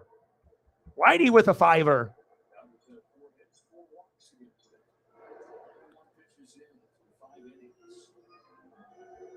The air Whitey, $5, don't know. A bang, bang, bang, and then a boom, boom, boom. Bang, bang. Whitey's in the building. Thank you, man. I appreciate you. Oh, yeah. Yeah, it's crazy sometimes how like stuff will like, I don't know. Sometimes it's, the card. Sometimes it's actually the internet. Sometimes it's YouTube. Sometimes it's user error where you just like, even though or it's like, maybe it's got another card in there or something expires. There's a lot of reasons why things can be all weird on that, man. It's like my dispensary app that I have on the place that I go to for like discounts. So it's like, it'll crash, but it'll send me something like, 20, 30% off your next thing. And then I go to look at it in the morning. I'm like, cool, I'm going to go there. I'm going to use this. I'm going to save like fucking $6-7 on something amazing. And instead of paying like 30 something, I'll pay, 20 something. Or if instead of spending 40, I'll spend 30 or something. Right. And then like I check it in the morning and then it's like disappeared. But the cool thing is they're so cool with me there. I told them about it and they said, fuck it, we got you. And so me even just bringing it up, you know what I mean? I was like, this is what it said, I'm in there all the time anyways. But it's always cool when you get like 20, 30% off on stuff that's actually already pretty cheap as it is anyways. And it's like great quality. You can't beat that.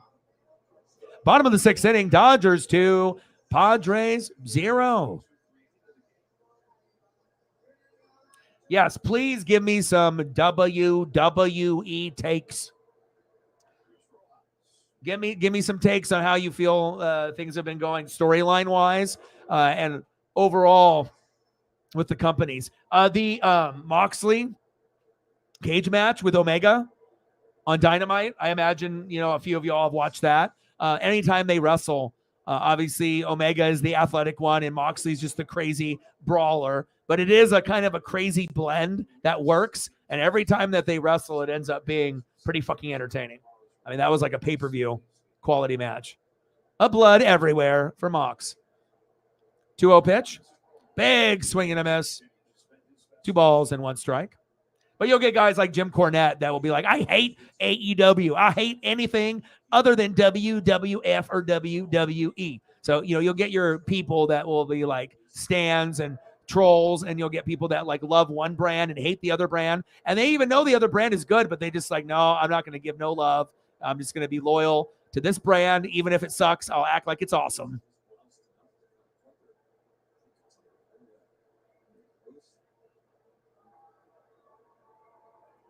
Look at that. I mean, those are 2 of the top 5 guys that they have in the company. It's like, boom, I like those 2, Randy Orton and Kevin Owens. Boom, shakalaka. You have those 4 guys. That runs the company. That's 2 of my favorite 4. Boom. Athletic styles match really well. And imagine if Seth didn't get hurt back in the day with the knee, and if AJ was a little bit younger. I mean, we could have like literally a Bret Hart, Shawn Michaels type of match, a Rock Stone Cold match with these guys if they were younger in the prime. Could have had a nice build-up. Like we're talking about when AJ Styles was in the other circuits, if we could have had early, what could have been?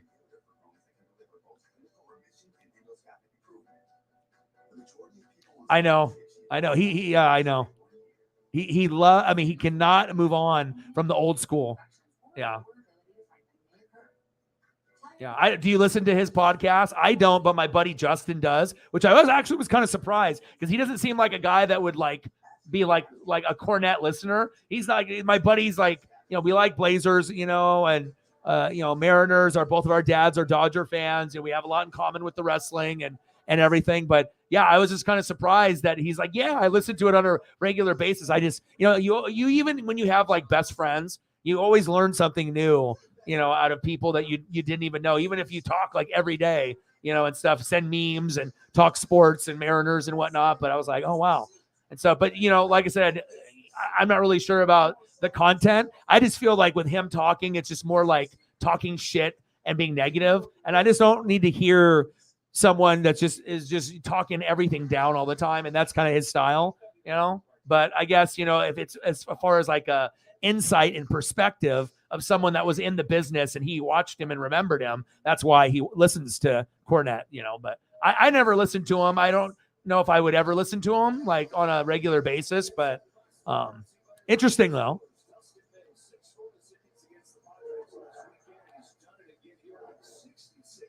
Oh yeah. Well, she's got one of the best theme songs in wrestling, that kind of techno rave kind of, some music that fits like, Japan like really well. And with the lights and everything, it's kind of like a rave-ish DX kind of vibe. It's, but a little different, not necessarily with the, rock and everything, but just the overall aura. It's just different. Like, you could definitely push a wrestler like that. And I just feel like Asuka should get more of a push too. And, maybe a different type of gimmick, type of something different and whatnot. But yeah, some people are better wrestlers. Some people have the good intros, but yeah, but also too, maybe, people wanting the champions to lose the belt, like people like Bianca, people like Charlotte, Ripley, Roman. But after a while, fans just want to see someone lose and someone new to win. Even if it's going to be like a Liv Morgan, it's only going to be a couple months and then bye, the belt's gone. At least she had her moment. So I think that's what fans in WWE and AEW have a common ground. No matter how much we like the champion and it's our favorites, even for us, it gets played out, and sometimes it's time for someone new. It's time for a change. Like, like no matter what, even if you're a Roman, like number one Roman Reigns, guy or girl, even if that's said, this is a little, I get it. Storyline wise, it's been one of the best things in the last 10 to 20 years, but I get, it'll be very interesting to see if they just wait for the Hogan record to get broken, MJF, if he gets signed, or if they have something else planned.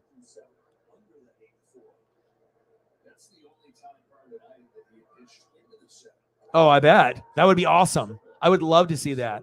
Asuka beats Bianca, has the belt, and then Asuka and Io go at it. Oh my God, that would be crazy. Even if Io didn't get it, but if then she got it from Asuka, that like transition to go from Asian wrestler to, not really getting that proper appreciation like Shinsuke Nakamura. But to me, Asuka is more talented as far as comparing the two. Like if I was going to go like, who is the more talented wrestler, the overall product? Like Shinsuke obviously has the music and has a vibe, but I feel he's more like intercontinental champion. Like that's the ceiling, but for Asuka, it's like the top, like being one of the best that ever lived, like very underrated, very technical in the ring. And honestly, I think that she is the most technical out of anyone, if you watch her, and just slept on. And it'd be nice for her to get celebrated and actually have the fans like pull for her, either for a heel run or a face run, for her, because she's awesome. One person that, hasn't got it, but we, and obviously with Walter and Gunther, we know that he's the next man up. We can feel that, but yeah, that would be cool.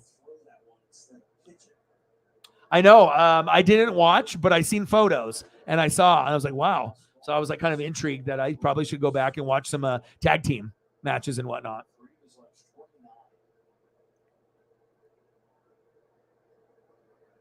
Yeah. Anything that has like Japanese roots, like reminds me of the homeland. And, just being able to like, you're going to have different races of different wrestlers, and certain, people will be able to, have those championship runs. But, you don't really see a lot of the Asian wrestlers really having a lot of big success. I would love for Asuka to be like celebrated as like, that's the standard.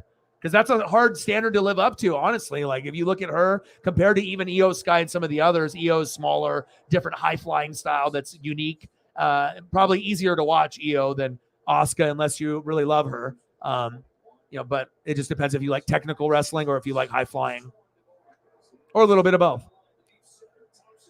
Oh, back to the wall. Bogart safe at second. Damn it.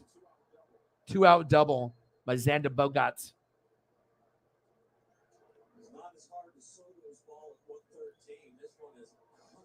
Yeah, I do too.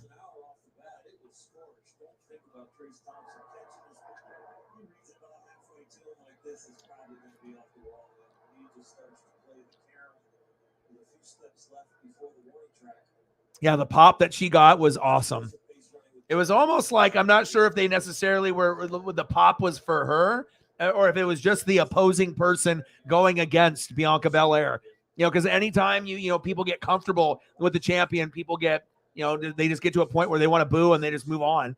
They're not going to celebrate that person forever. And then sometimes if it's the new one, it might only be a short run. Like, remember when Liv, everyone was going for her, and it was like this really feel-good story, and then they tried to do like either face or heel, and then it just like blew up, and they just started booing her after that. But not even in a heel way. It was like she was still a face, and then it was like they were just like they turned on her, and it was over.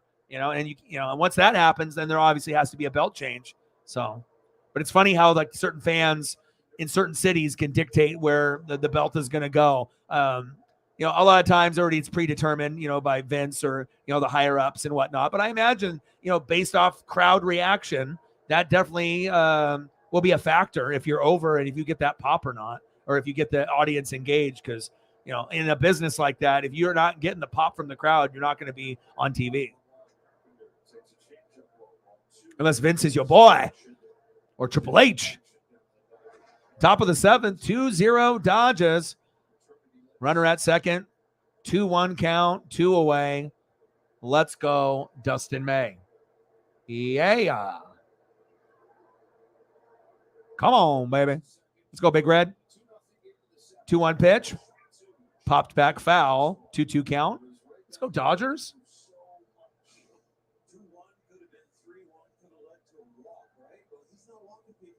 Yeah, that's awesome. I like that list. Yeah, I appreciate that. There's not very many Asians that are able to do, on the YouTube side.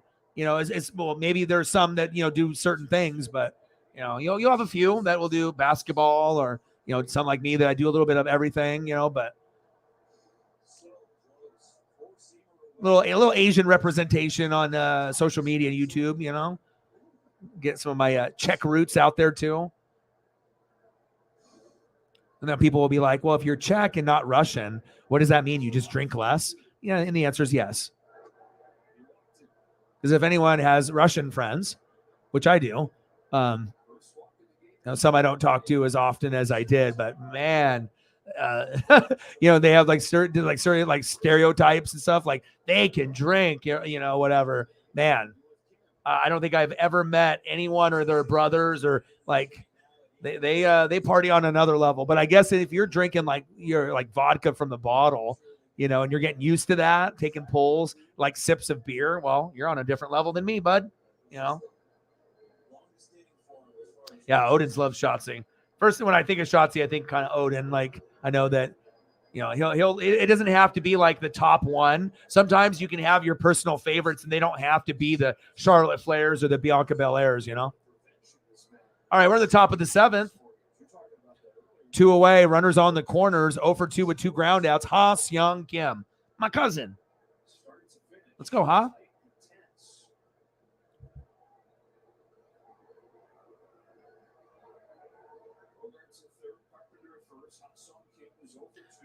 Let's go, Kim.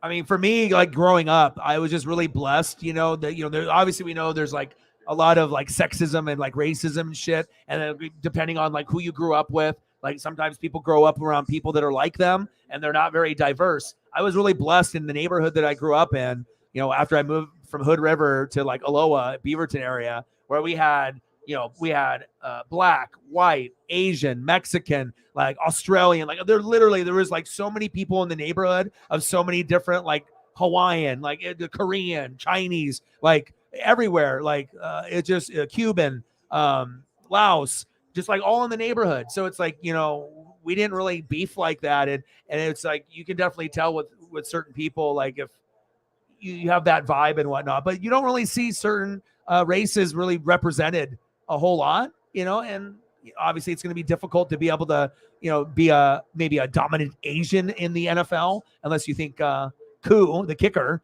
I mean, obviously if you could have someone more like the Shohei Ohtani kind, on baseball, or Ichiro, and then obviously with basketball, what do we have? Jeremy Lin, Linsanity, but it's not like he was Ichiro or anything of that, NBA, I mean, you got to be like 6'8" or above, and you're not going to get too many Asians that are 6'8", unless you're talking Yao Ming.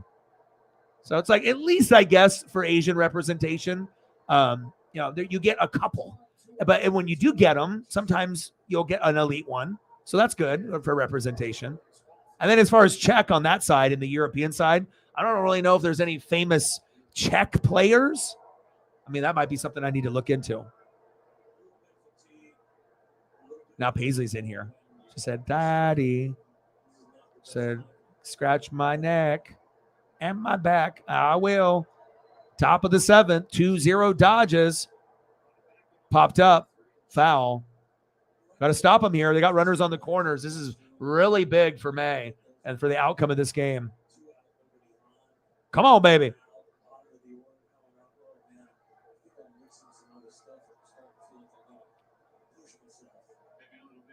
Full count, 3-2 pitch.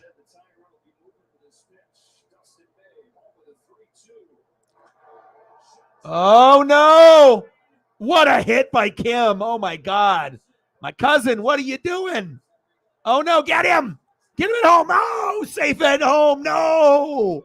No. That was Kim. That's what he did on TV right there. He's like, oh, dog, I did it for you, cousin. Shit. Ha-Seong Kim with a 2-run RBI double. Plow! Yeet! Of course he did. It's like happy Asian American month. Yeet! Oh, we got to challenge it and see if we got him at home. Nice job, huh? It's 2-2, but we'll see. He's safe.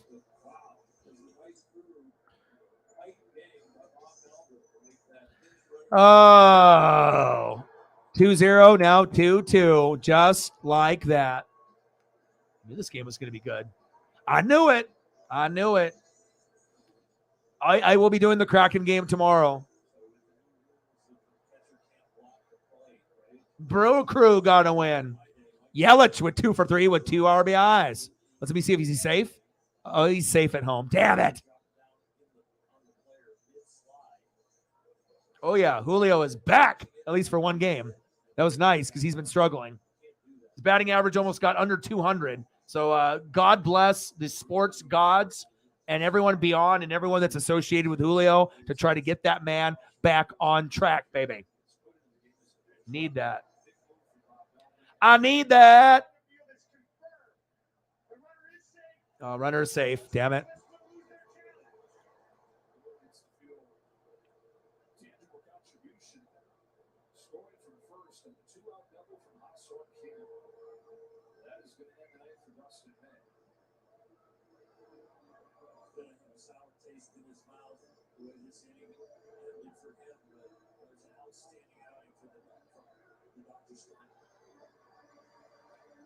Well, like I said, I feel my predictions are pretty spot on. I mean, like I said, I'm not going to be 100%, but regardless of what sport we're doing, I feel like I got like an 80, 90% chance to really be correct on a lot of it just because I go back with the history side.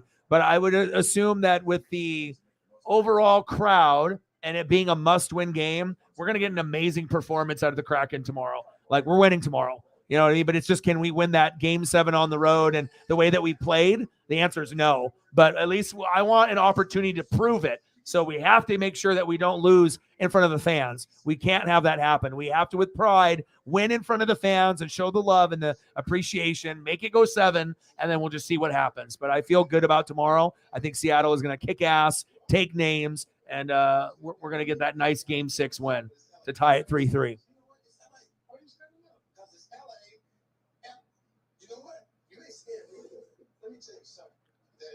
He said serviceable. Yeah. It's like, when he gets on a little bit of a run, you're like, okay, but there's a little bit more like average to like bad or disappointment rather than the good. So that, us as Mariner fans, we're like, it doesn't bother us.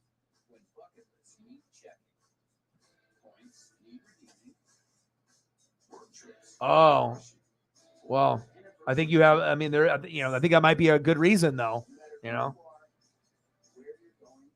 everyone's got their routines on what they have to do.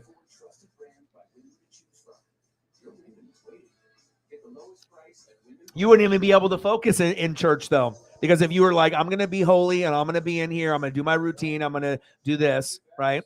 But then the whole time you're thinking, what's the score of the Kraken game? What's going on? Who's playing good? How many penalties do we got? What's the score? Trying to look on your phone, not paying attention.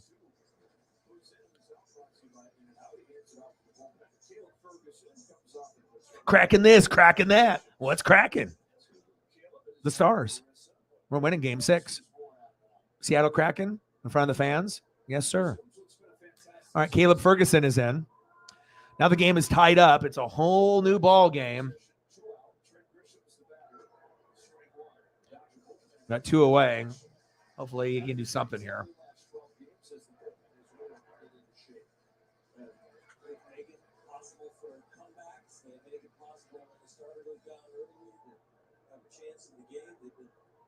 Of course, we already the salt runs deep with the Milwaukee and just the Green Bay Packers. I mean, if you're a fucking Packer, Brewer, Wisconsin Badger, or just anything in that general area with all the teams, the Brewers, the Packers, the Bucks, the Badgers, if you're, the 4, there's a lot of heartache and a lot of passion, but a lot of bitterness and a lot of petty shit with the fans. Good shit, but petty shit. The fan base can be a little petty, and no, I mean, of course, sometimes, it's like psychological, it's like just because you have a guy, doesn't mean he's going to be committed to the team and the legacy.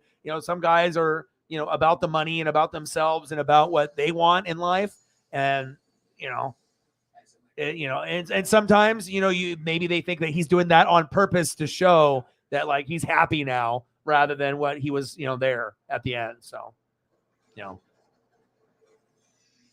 yeah, there's so much, you can Salt Bay, whatever you want right there. I mean, we've already heard, the fan base complain on all levels. Like every fan base complains when shit goes wrong or against us. Right. So I feel at this point, yeah, I mean, you can feel whatever way, bro. I mean, there's nothing wrong with it. I mean, some people might think it's overreacting, but if that's how it makes you feel and you notice little subtle details. I mean, Aaron Rodgers is kind of a subtle detail guy, so if he wanted to give you like a jab by not saying anything to the media, but by just showing you, by not saying it to try to make it enemies, but like the people that are paying attention, like maybe there's a little thing more than just showing up. It's like,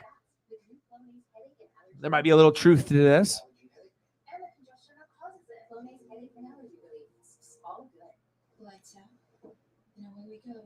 I think you'll be okay.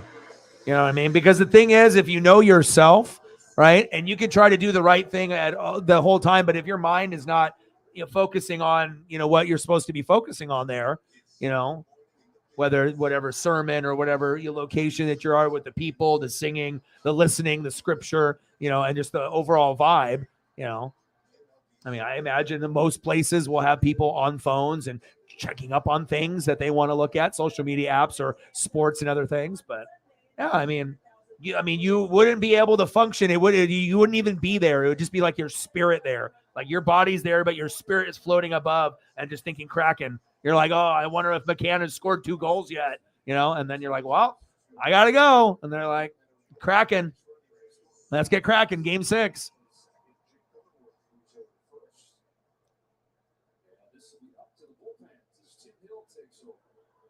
Yeah, it'll be interesting to see how the North plays out. And obviously with the, decent players that you guys have,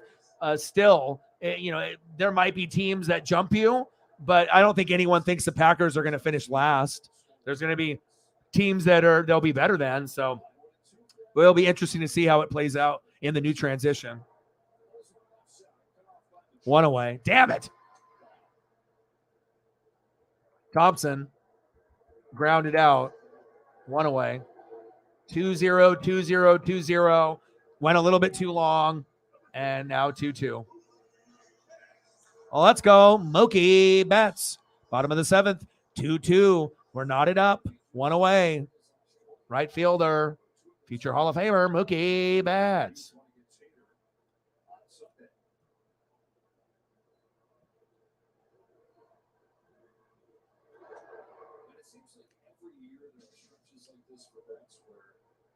So overall, Whitey, what is the vibe of Packer fans? Transitional year, or do they feel that they can win 10 games with Jordan Love? Like, what's the overall feeling? Like, this is our guy. It's like, this is what we have, so let's root for him. We're backing him. Or is it some of the fan base like already looking for someone better than him? I mean, because I don't know. I'm not sure if he's going to be the franchise guy or if they're just going to have him for a couple years and then look for a replacement.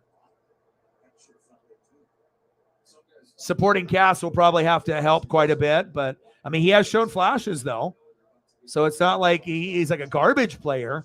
But anyone knows, regardless if you're a first, second, third round quarterback, some pan out, some could be the first pick and pan out, but some could be picked first and bomb. So it's no guarantee. Mookie, back. See you later. Gone, baby.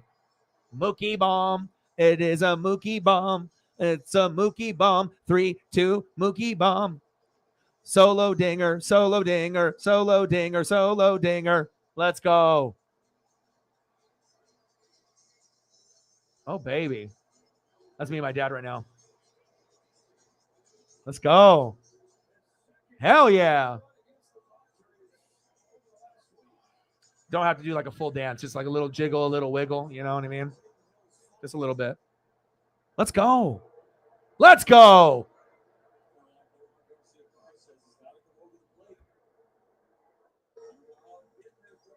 Three, 2, Dodgers up from one Hall of Famer to another. First baseman, Freddie Freeman. Mookie Betts, 8th home run this season, 3rd home run in the last few games. Mookie, Freddie.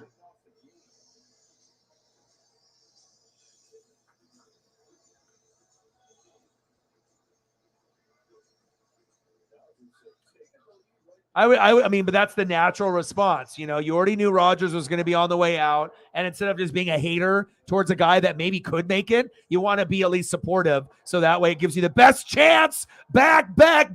Hall of Famer to Hall of Famer. Gone, baby.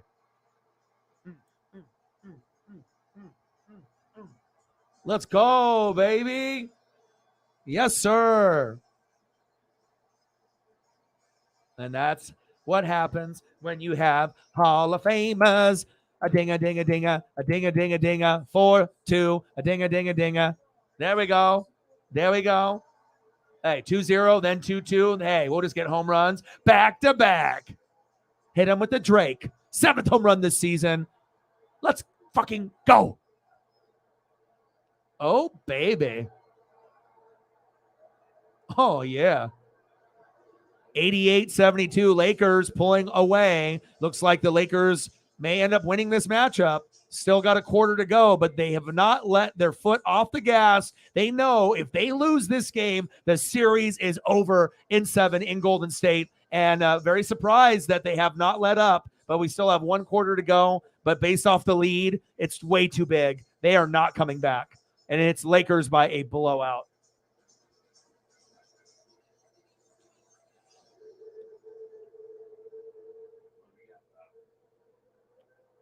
Curtis in the building. Air Whitey can give you some great explanation.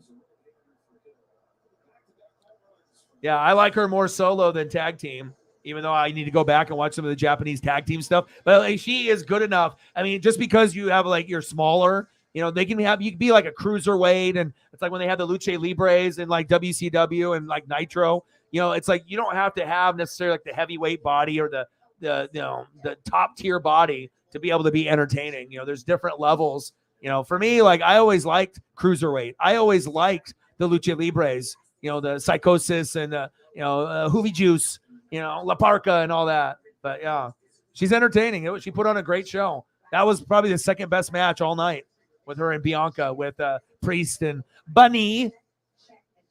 He said, yes, Curtis. Yes, Curtis.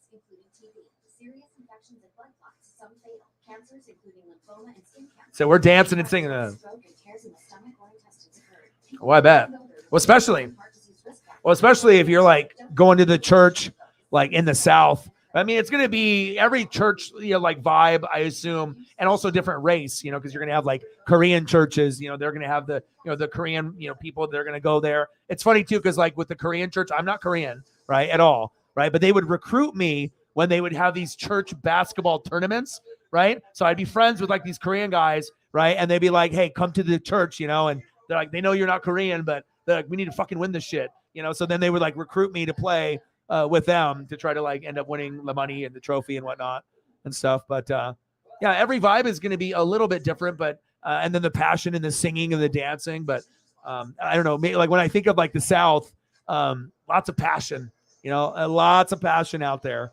Then it also makes me think of True Blood also, and that kind of vibe. That's one of my favorite shows. Love the whole South vibe.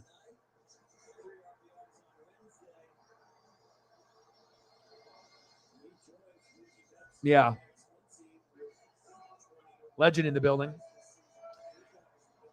Mike Check says, do you think the Dodgers are going to win? He asked when it was 2-0. He asked when it was 2-2. Now it's 4-2. I don't know. Anything can happen, baby.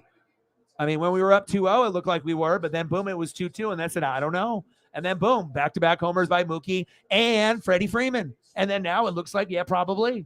But we still got a little bit of time left. Pitches inside. 1 ball, 1 strike. Come on, baby. Nice hitting. Boom, boom, boom. And then bang, bang, bang. That's what happens, baby. Now we got Will Smith up. Let's go. Let's fucking go. Oh, Will Smith. Back. 2 away. Damn it. Homers. And we ain't talking Simpsons. And next up, we have DHJD Martinez. Unless they're making a change. Are they changing? No, they're like, JD, we got to keep you. We got you DH in almost every game. Come on, baby.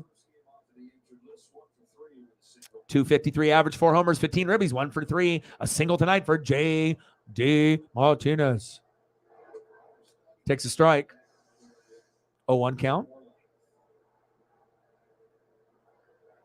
Bottom of the 7th inning, 2 away, 0-1 count, 4-2 LA. Big swing and a miss, 0-2 count. Homers by the Dodgers.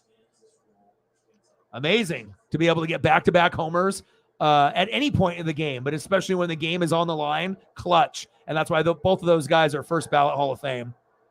The Dodgers would not be anything without those guys. And it feels weird with no Bellinger and Justin Turner. It still, feels weird. I don't know if I'll ever be like, and if I had to choose between one or the other, I think I would rather have Justin Turner. No disrespect to Bellinger. He's actually doing pretty decent, over there with the Cubs, when he actually is healthy and when he's out there. I haven't checked up on him in the last maybe week or so or 2. So I got to see if he's doing better or worse. But, I've called a couple games that he's done pretty fucking well. And I've watched a few games where he's gone yard and he looked like his old self. So I hope he has success. I don't root for bad things for the guys once they leave my favorite team or my dad's. Check swing. Got him.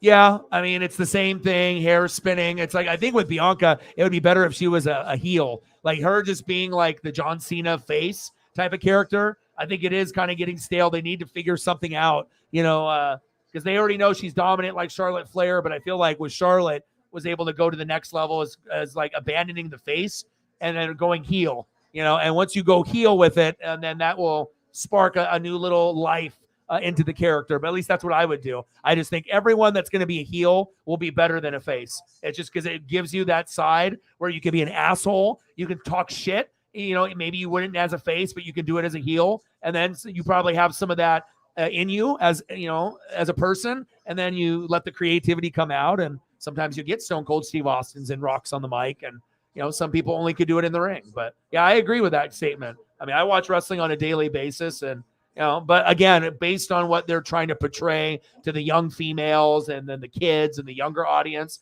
being a role model, the John Cena kind of vibe, they're going to run with that probably for a while. But I would love to see a heel turn.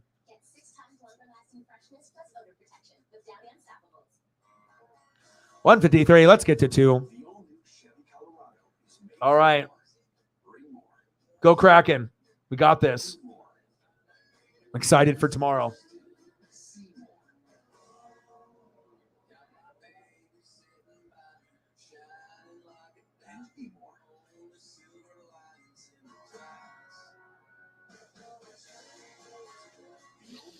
Yeah, I was going to ask you. And then, based on storyline, with Vince being involved and, Triple H, it's like you never really, like, they can say Vince is not involved, but he could still have his fingerprints over anything. He's like, oh, yeah, no, there's nothing. But I find it really hard to believe, with, unless there's like a complete, sale and you have no, you're not employed, there's, you're not involved, then that's like the only way, or he passes away or whatever. But yeah, I don't know. Yeah, I don't know what's going to happen. I know they had some issues there. Yeah, you probably could answer that question better than me. And then it could be a screw job. 4-2 Dodgers, top of the 8th.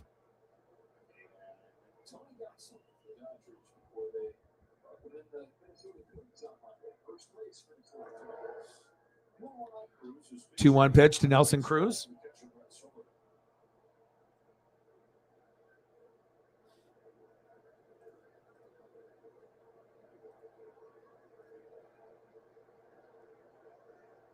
Big swing and a miss.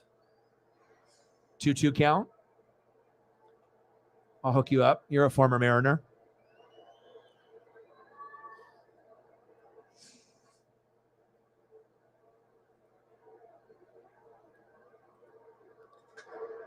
Cruz. God damn it. Nice little bloop single by Cruz.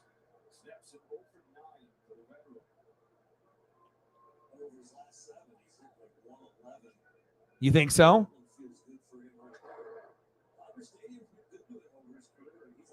But so we don't think there's no input by him? No kidding. 4-3 Vegas. Is it over? Or just that's what it is right now? Oh, no, there's still time left in the third period. Holy shit. Yeah, the Lakers are winning by a blowout. The Warriors season is over. That's tough. I mean, there's still time, but I guess unless Anthony Davis or LeBron gets hurt and we have an injury here on the floor. I mean, if LeBron can't continue or Anthony Davis, yeah, then you could maybe come back. But I highly doubt LeBron is going to go out of the game in a must-win game for the team. What happened here? Did he get hit in the nose? Did he get swiped over the face? Oh, he got hit in the head when he was doing the and one.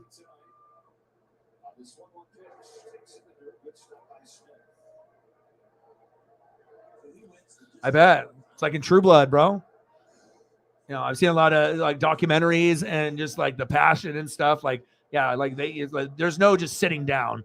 Like you get certain places there, and then you're singing, you're dancing, you have to be involved. There's no like, I don't feel like it. Oh, another single. God damn it, Tatis. Back-to-back singles. Damn it. Now Nelson Cruz is at third. Tatis with a single. Fucking A. Next up, Jake Cronenworth. Every time we get a lead, then they come back.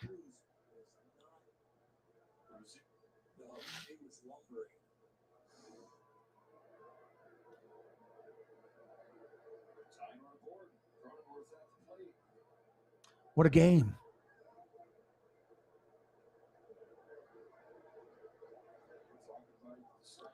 All right, Cronenworth, 1 for 3 and a single, batting .231, 3 homers, 14 ribbies this season.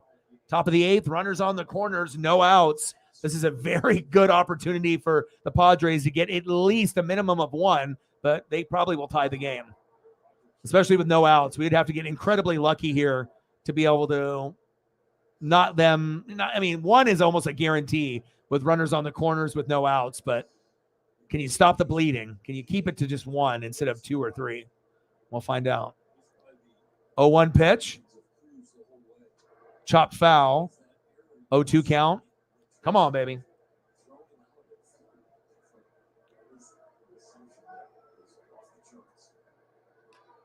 Yeah, and then some people thought that they would choke at home and then the Warriors would win Game 7 at home. But again, just like the Heat, sometimes when you're the dominant team, you finally wake up and play that championship tier at home like you normally should. And it just took until this game to really, besides the one game that was the big blowout, like the 27 or 30-point blowout that they had earlier in the series. But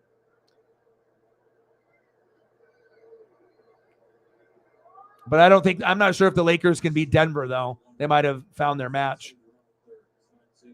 And who's going to win between Boston and the Sixers? Is it Boston? Got him! Struck him out. Cronenworth, sit down. Not today, Jake. Sit down. There we go. Next up, third baseman Manny Machado. Top of the 8th, 4-2 Dodgers. Runners on the corners, 1 away. I do like Machado. Out of everyone on the Padres, that's probably my favorite player by far. All right, we got a pitching change. Right.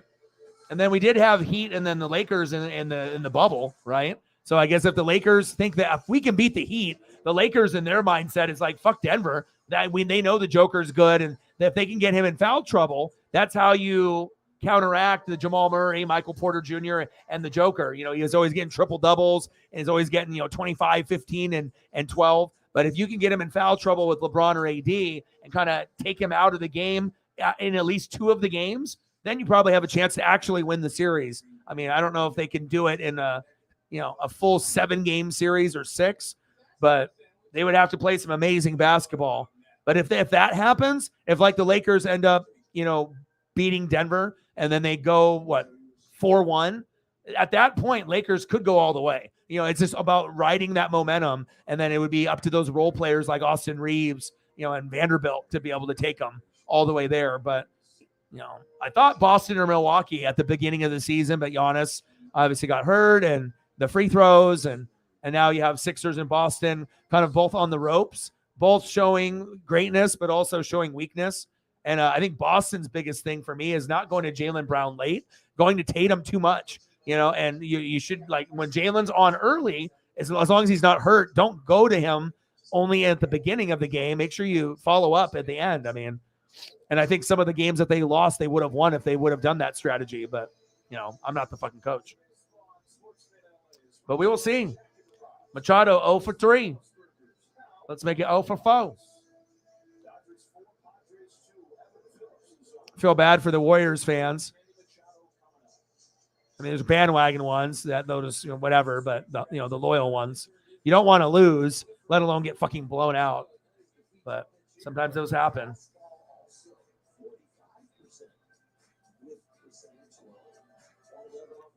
Dude, Giannis wants a basketball team, dude. Don't you know?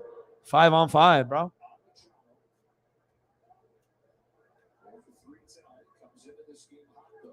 He said, all the kids.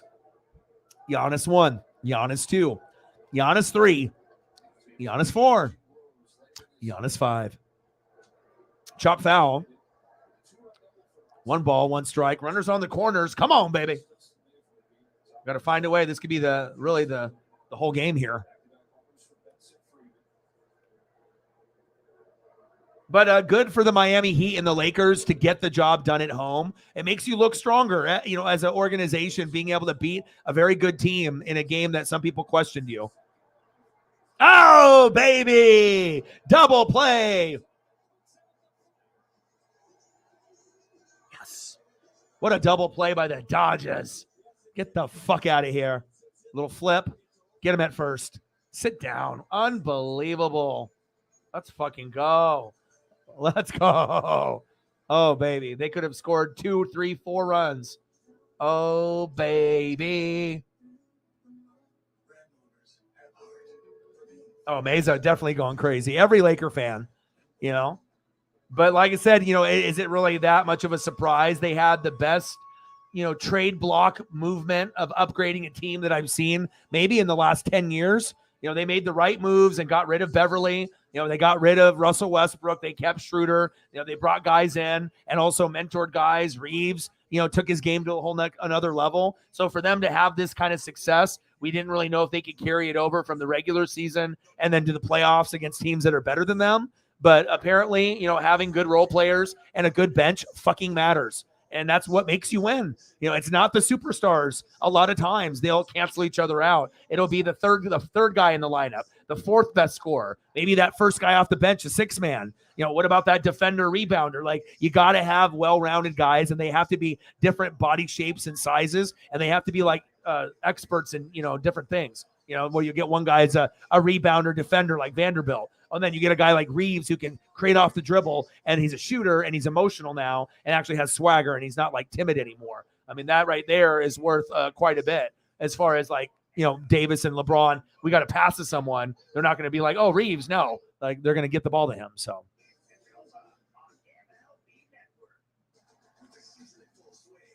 Well, for me, I mean, I personally don't really care, but my dad is a Dodger fan. I don't do betting. So, you know, he's been a fan since the 1950s. So I usually do Dodger games to pay homage to him. So if I'm doing a Dodger game, I'm rooting for the Dodgers.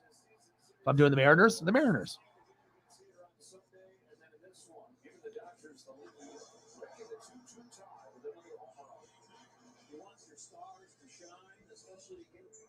How did we get out of that inning?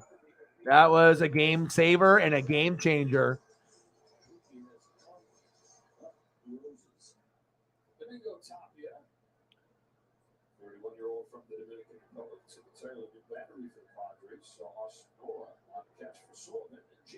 James Outman.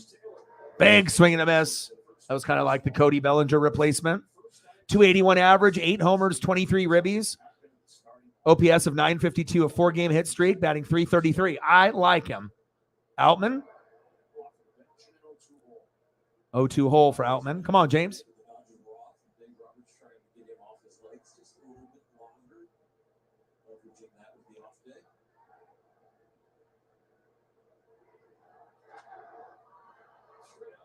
I need to get you some more Grateful Dead picks, dude. Popped up. One away. Damn it, James.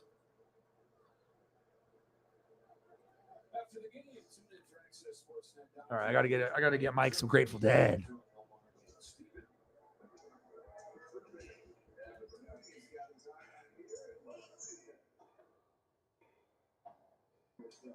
All right, Muncie.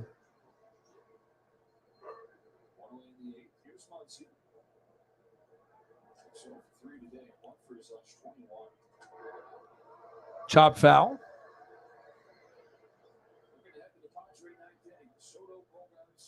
Oh, this is a cool one.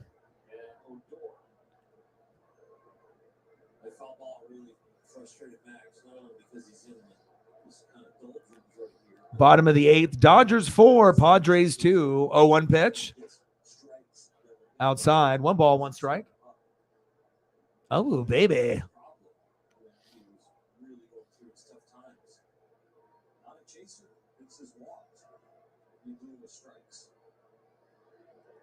One pitch to Muncie, fouled back.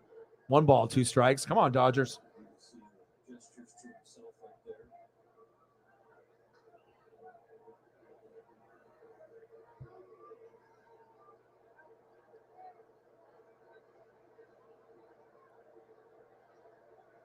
$102.80.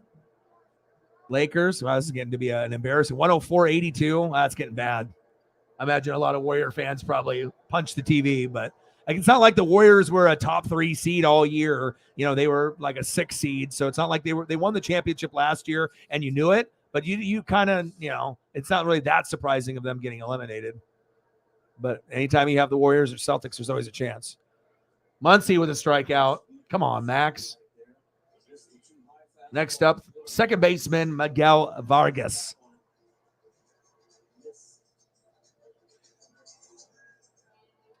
Jimmy Butler Marquette photo. That's a good one. Come on, Vargas. First pitch strike.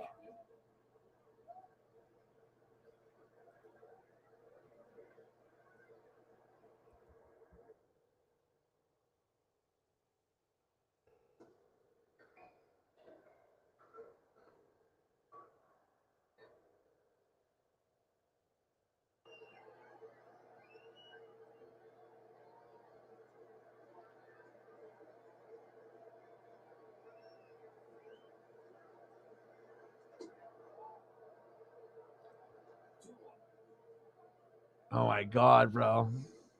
Just glad this one didn't get away from him a little bit more.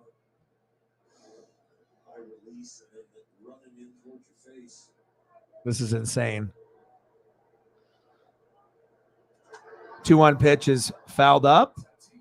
Tatis in range. Out of play. Yep. Look at this one. Oh, baby. A young Jimmy Butler.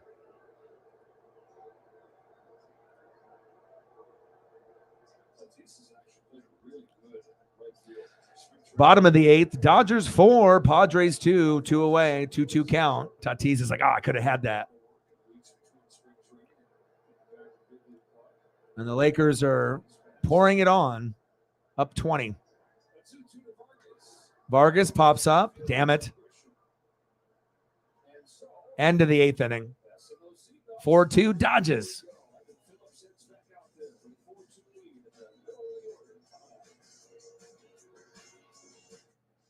Friday Night Baseball on MLB Network is presented by Expedia.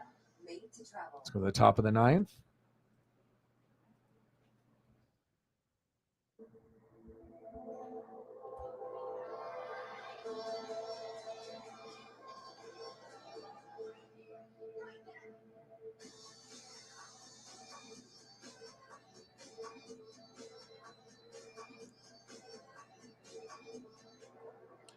Due up in the top of the ninth. 1 for 3. Left fielder Juan Soto.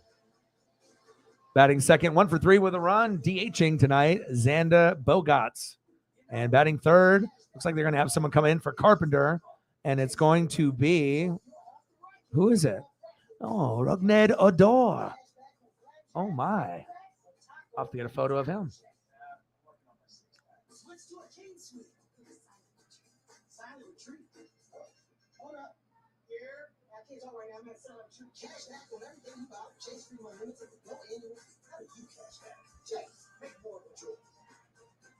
On a worry-free ride from Mars. Eco traps use light, not odors or chemical insecticides, to attract and trap flying insects. They work continuously, so you don't have to. People friendly, but deadly. I'm Manny Mercado, watching MLB Tonight on MLB Network.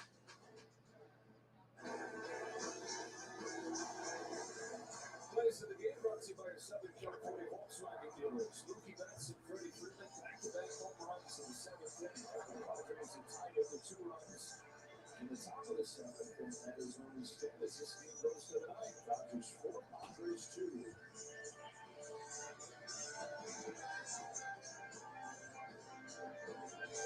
Back-to-back, top of the order, getting it done. Driven in all 4 runs tonight.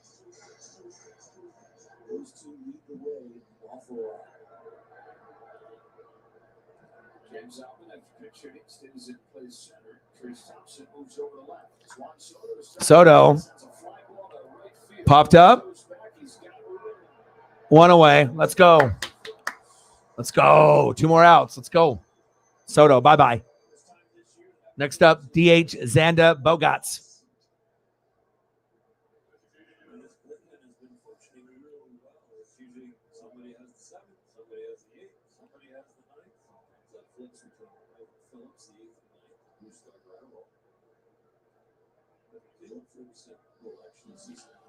Come on, baby.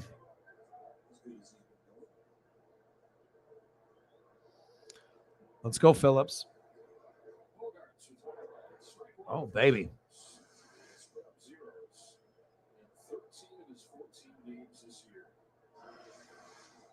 Let's fucking go, Evan.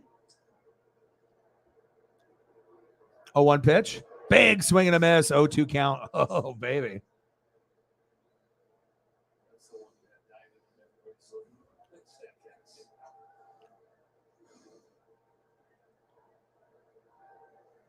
Oh, all the pizza. Oh, did he go? Got him. Yes, 2 away. Oh, baby.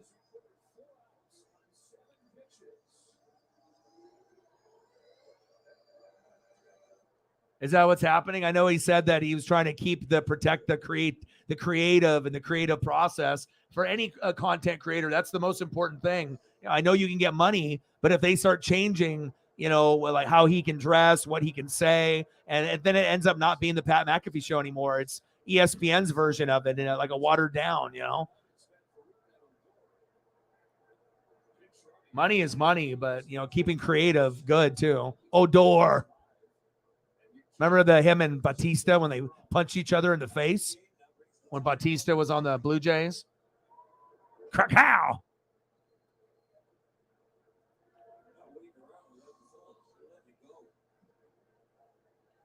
Hasn't been revealed yet. Yeah. Well, like I said, the main reason that people like to watch certain people that are real and genuine, and he's one of the only ones that's, actually doing something. It's not necessarily, it's like these people that he's bringing on, it's just him and the crew and, who he is, it's a likable, not being fake and just being himself, not trying to be what the studio people want him to be, just letting him, be himself. And that when you're authentic in your life and anything, and people can see it, that's when you're at your very best. But when you're not authentic, Stephen A. Smith and a lot of others, right? You can definitely see it through where it's, you're a persona. Screaming and yelling doesn't mean you're correct. Pitches outside, 2 balls, 1 strike.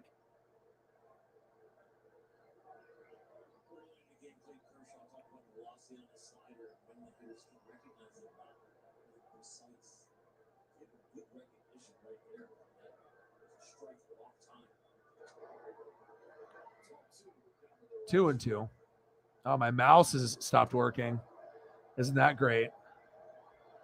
Oh, yeah. I love it when the rolly thing stops working. I want to roll up. I want to scroll down. They're like, nope, fuck you, Orion. Not today. Big swing and a miss. Got him. It doesn't matter. Just have to reboot the computer. Dodgers win. Dodgers win. Dodgers win. What a good game. Better than the Lakers and Warriors.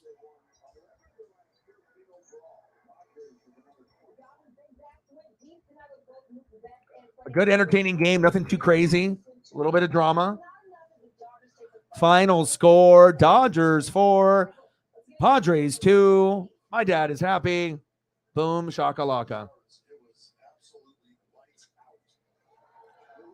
All right, yeah, it was, dude. I appreciate you hanging out, and always come hang out and stop by when you can. I can talk wrestling with you all day, every day. You know that, so miss you, brother. Appreciate you. Yeah. In your face, real, and yeah, is not afraid to be someone that he's not, for sure.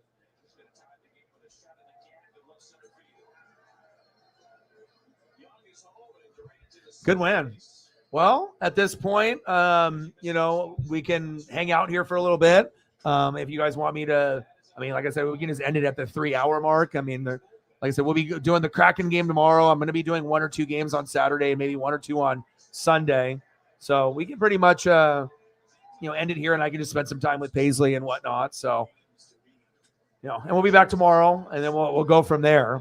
But, most of the games are over, unless that hockey game is still going. But I think that one's over too, isn't it?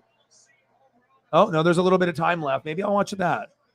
Maybe finish the hockey matchup, and then maybe call it a day. Because, I didn't think anything was on still. But if we still have sports on, I'm willing to stay on and watch that because I'm going to watch it anyways. So might as well watch it on here. There's only a couple minutes left. All right, we got a couple more minutes and we'll call it a day.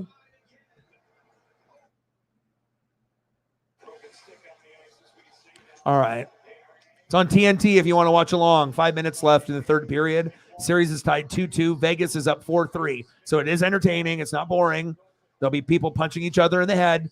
Come watch along. Watching people get punched in the head is fun.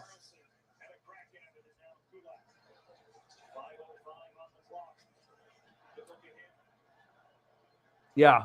You know what I mean? They are one of their defense and rebounding first. They play like a team that is built like based off an offensive line or a D line, like that type of blue collar, hard work ethic. You know, guys that are willing to put their fingers in the dirt and just get blasted, and it doesn't matter. You're gonna get up, keep fighting, and yeah, they play like it too. Just not sure if they have enough supporting cast around Jokic, that if they could beat a team, you know, like a Sixers or, you know, or Boston, or even if the Lakers get hot, maybe they don't even beat them. So, but they have been like the number one team almost all year besides Boston and Milwaukee. They've been pretty much in first place, and the Joker has been like an MVP candidate for like the last 3-4 years. He's been like one of the top 3 players. So it just depends with Jamal Murray, Michael Porter Jr., and the rest of the Nuggets supporting cast, which sometimes is a little suspect. But when they're on, they're really hard to beat. That's facts. Any other photos that you want me to pull up for you, Mike? You want some more? You want some Grateful Dead or something? Or you got something else that you want to see? Some Dusty Roads? We got a few more minutes. You know, I might as well keep working.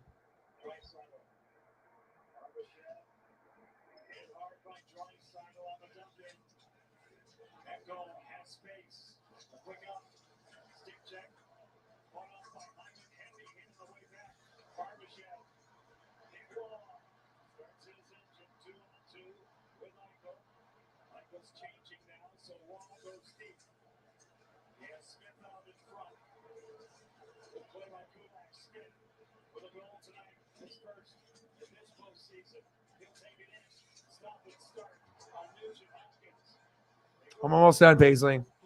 Dad's almost done. I love you. Yes. Daddy loves you.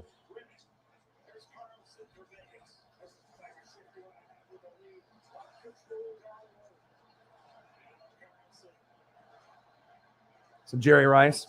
I got that.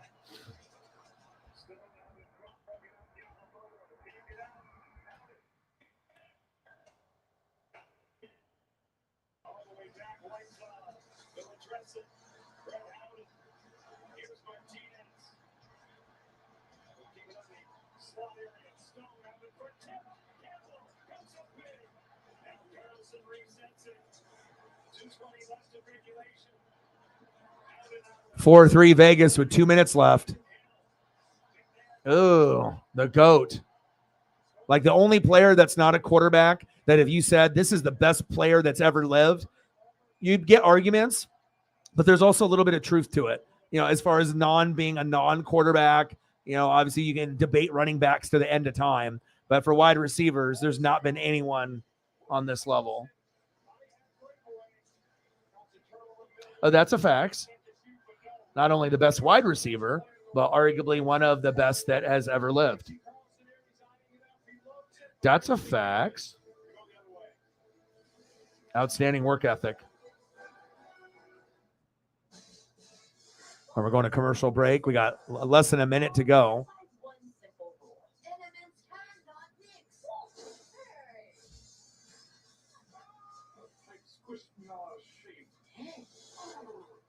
That's better. Oh. Those are too hot.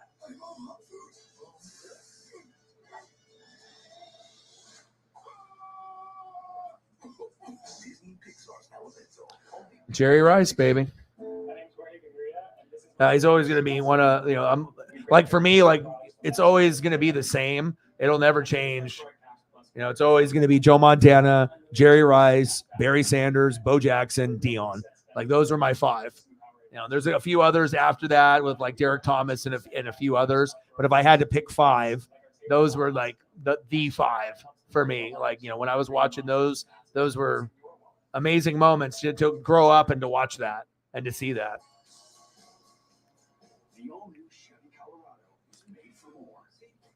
Good win for the Dodgers. Good win for the Mariners. God, this Laker game is still going on. Yeah, we'll have to stop that. That's tough. There'll be a few that will be upset.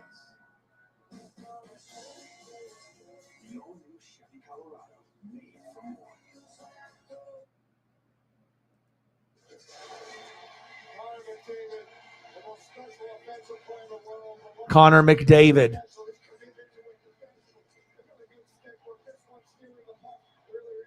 That's what I need.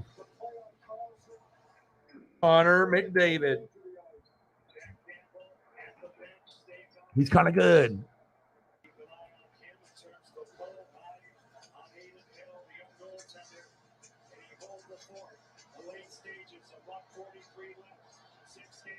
$140 left. Can Edmonton come back with Connor McDavid?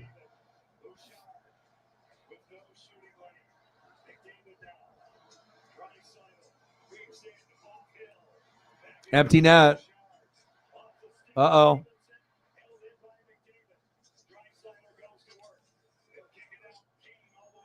Minute 18 to go. Edmonton is desperately needing a goal. They go down 3-2 in the series. At least they have opportunities here to get a couple shots at least attempted. Uh-oh. No, that will kill the time. Icing. This one will be over in just a moment. So we just broke the 3-hour mark. We'll hang out probably for another 5 minutes or so, and then we'll call it a day. Unless we get people on some kind of crazy, people just show up and we go on some crazy dono train or something. But we're going to be streaming pretty much every day. We're not really taking days off. So I want to make sure that we have good energy, on everything that we put our mind to with the group as well. And definitely doing the Kraken on Saturday. And then I'll have to look at the Sunday schedule to see what we got going on.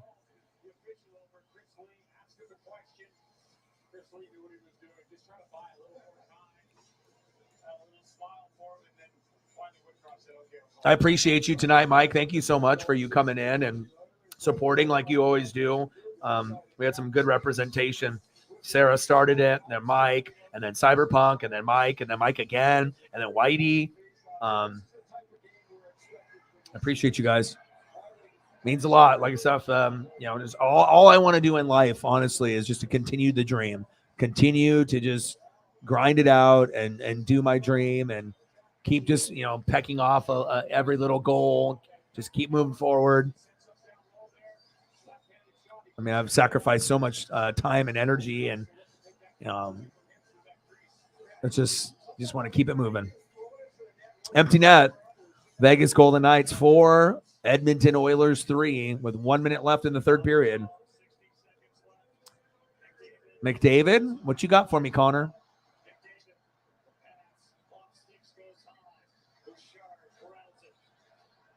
Uh-oh.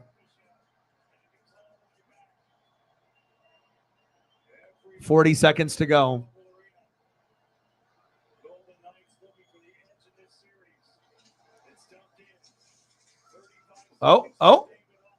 Oh no. Icing again. Oh, 24 seconds left.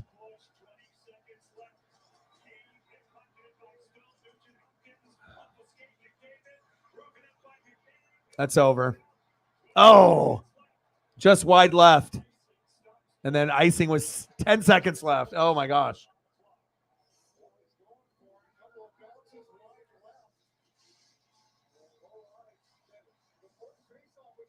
I like making you guys happy, though.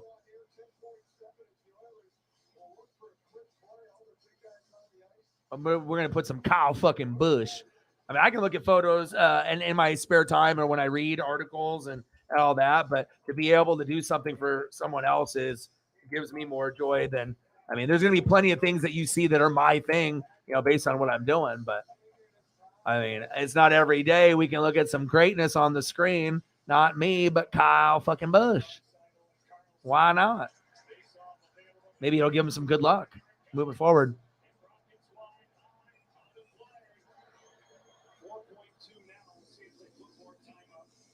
4.2 seconds left.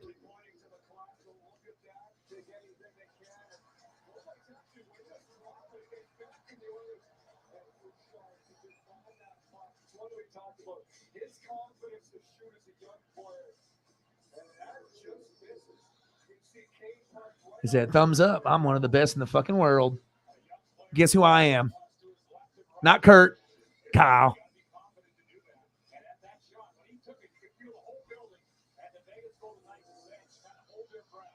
All right, here we go. 5 seconds left.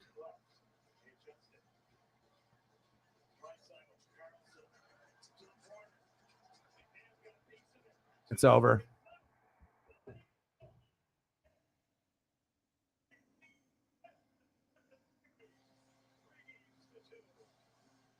And then we got to hit Mike with a Dusty Rhodes, at least before I go here.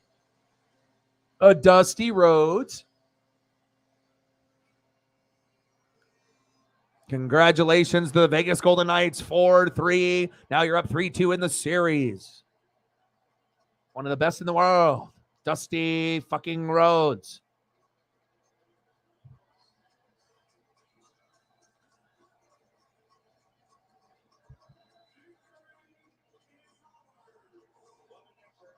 Yeah, and I know people do that as well because, like I said, I go through stuff, in my own life, and I like to be able just to be real about it and talk about it because I know I'm not the only one that goes through those things. Try to do tips on things that work for me, and I do appreciate that. Like, being able to connect with people, that's one of my favorite things to be able to do. It's like the sports thing is cool, but obviously I have a life outside of just doing the sports. I like to do the history, discovery, the Nat Geo, spend time with Paisley, and there's other things I'm gonna get my hands on and whatnot. But yeah, 100%, man. And I know some people do that for that cause too. Not only they believe in me or the dream, but it's not only just the pictures and the game that's going on, but it's about the real talk in between. That sometimes really does make a difference, and being able to listen and just be there as a group for each other, which is good. We need that. Chief in the building. How are you? I was just about to dip. Yeah, I was just about to dip, but I can hang in here for a couple minutes if there's anything that you want to see picture wise before I do dip. Like I said, I'm just gonna spend some time with Paisley and kind of chill and hang out. And anything that you want to go over, Chief? Miami Heat, Jimmy Buckets, Lakers, 122-101. Bye Warriors. So now Lakers and Nuggets, and then Heat versus Sixers or Celtics. But I hope you're doing good. You got a particular player that you want me to throw up here before I go? You got somebody?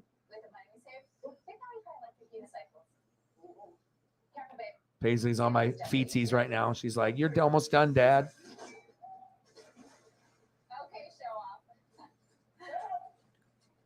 I'll get you some Jimmy Butler.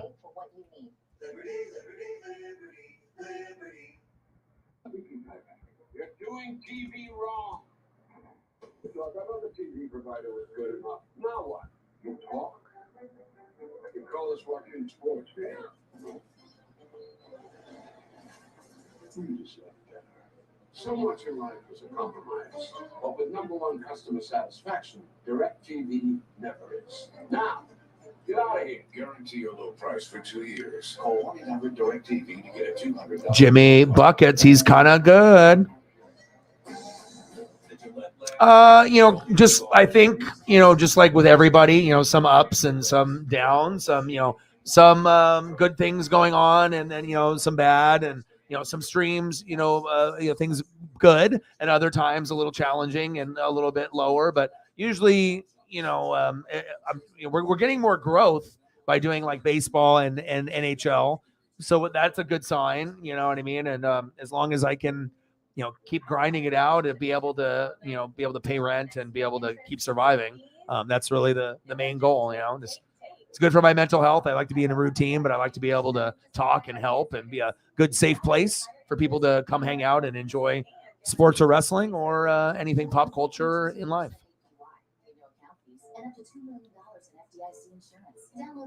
Yeah, it wasn't looking good, but you got to think, the teams that are the better team, they don't lose that game 6 at home. If you are the team and you're better than the Knicks, which you are, obviously Jalen Brunson was great and all, but I mean, besides him, like on a regular basis, like they're beatable. Like you have better players, even though you have injuries on your squad. But you know what I'm saying? It's like, yeah, they can win a couple, maybe win one even in Miami even, but there's a difference between the tiers there. I think a little bit closer with the Lakers and Warriors. There's a little bit more of a gap with you guys and your talent level with the Knicks, but the Knicks were like the underdogs. And so when you have underdogs, sometimes, they will feed off the crowd. And I mean, anytime Brunson gets over 30, it's like shocking because most people think he's like a 10 to 15 point guy. So when you get a 10 to 15 point guy that can put up 20, 30, 40 points here and there, it's definitely eyebrow raising, Elliot in the building. How are you? I was wondering where you were. I thought you were going to come watch the game with me today. Oh, you had friends over for the Warriors game. They lost too. Shit. Should have did the Padres and the Dodgers with me, bro. Yeah, tough game. A loss with the Warriors, loss with the Padres. But it was a good game though, bro. GG. Do you? Right. No guarantee they beat Denver though. And even if they did beat Denver, there's no guarantee that you beat the Heat or, possibly the Celtics or Sixers. I mean, Game 7 is in Boston, I believe, right? So you would assume that Boston is going to win that based off crowd participation. So, and the BAM stepped up, yes. Right, but I think a couple years ago, if you would have said Jalen Brunson is a star, people would laugh at you because he just didn't look like a guy that could score 20, 30, 40 points. And then you see him get better and better. And then also on a big stage, like more eyes, Madison Square Garden, but like playoffs. And he had some pretty big games where he's a legitimate guy, It's like Shea on the Thunder. It's like when you're scoring 30 points a game and no one really knows who you are, sometimes you just have to look at the stat sheet and see how good some of these guys are. They're not that big of names just yet. So.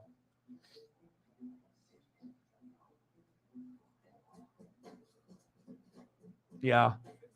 I mean, I'm a Blazer fan, you know what I mean? So is it hard to accept anything, Lakers, but I've always respected Kareem and Worthy and Magic and, the teams that they've had, Shaq and the Kobe just annihilated us, Kobe, rest in peace. But yeah, I mean, like I said, it's, Boston and LA. I mean, those are the teams that have really dominated a good chunk of basketball. Bulls with Jordan with that little stretch, but it's really a lot of Celtics and a lot of Laker championships. And it's like everyone else.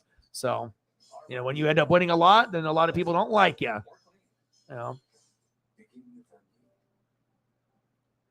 I think the best case scenario would be Nuggets Celtics, I think is what it's going to be. But Lakers Celtics would be the best ratings, based off, the Warriors being eliminated. Because just based on either liking LeBron and AD and these role players or rooting against them to lose. Kind of like the Cowboys. That's what the Lakers are on the NBA side. You're either rooting for them like a motherfucker, or you're rooting against them, and you just want to see them and if they can match up, Jokic is, yeah, seriously. He's like a little bit of Dirk and a little bit of Larry Bird in one. And he does triple doubles like LeBron does, when he was in his prime. Like, it's like you have so many triple doubles in a row that people don't realize that's a big thing and like a hard thing to do. But when you do like 20, 12, and 12 over and over and over, you take it for granted. You're like, oh, he only had 35, 20, and 15, loser. And then you think about it for a second. Only 2 guys in the NBA could even do that. And it does it on a regular basis, but it is what it is. I'm excited to see how it pans out for sure. NHL playoffs also have been kind of crazy and wild, and I'm into that now. So I'm doing NHL, we're doing MLB, NBA, some wrestling, and then we'll get back to NFL and college football, and it will be great. Let's go. That's my reaction.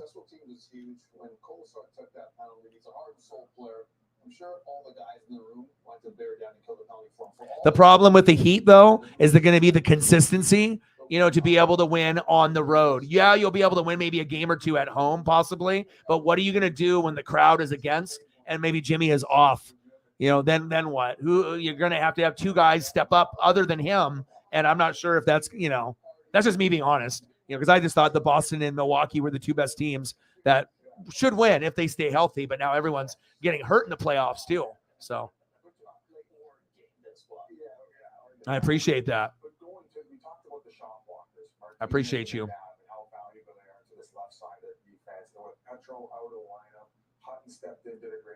Yeah, if the Celtics win, I mean, they're going to beat the Heat because you got to think at this point, the Sixers are better than the Heat.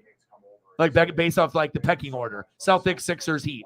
But that doesn't mean that the Heat can't make history, just like Florida does in hockey right now, or maybe the Seattle Kraken. But sometimes you just get to a point where you just max out, like when you're lifting weights, and you're like, hell no, I can't, I'm done, and we'll see. We'll see if they can do the unthinkable. But if the Heat make it, it would probably be the most shocking thing ever, honestly. Oh, I definitely think that you can compete. I'm not saying that Heat are a bad team. Jimmy steps up in the playoffs better than most. You know what I mean? But it's just I worry about the supporting cast, and that's an honest critique. It's like other guys other than the main. Can you count on them? For a 7-game series. Sometimes yes, sometimes no. But it would be big for you guys.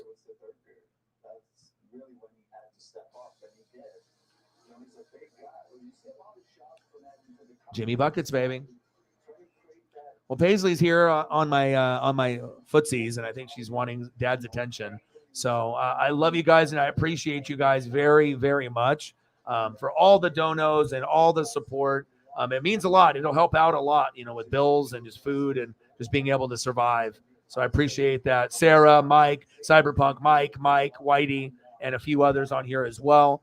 Appreciate you guys very much. Chief, you're the man. I'll be back tomorrow doing the Kraken matchup. I'll do that, and then we'll be doing some Sunday will be MLB, NHL, or NBA. I guess I have to kind of look to see what the schedule is. And I want to be able to spend some more time chilling with you. So try to come through on Saturday or Sunday if you can, and we can hang out a little bit longer if you can make it. I'd like to be able to hang out, and hopefully when you come through, maybe Shep will be in the room at the same time too. So, well, I appreciate you guys very, very much. Have a great rest of your night. Love you guys and I appreciate you guys very, very much. And I got one question for you. Who talk sports like us? Your boy Ryan, Northwest Sports Fanatics, and I'm out. Gang.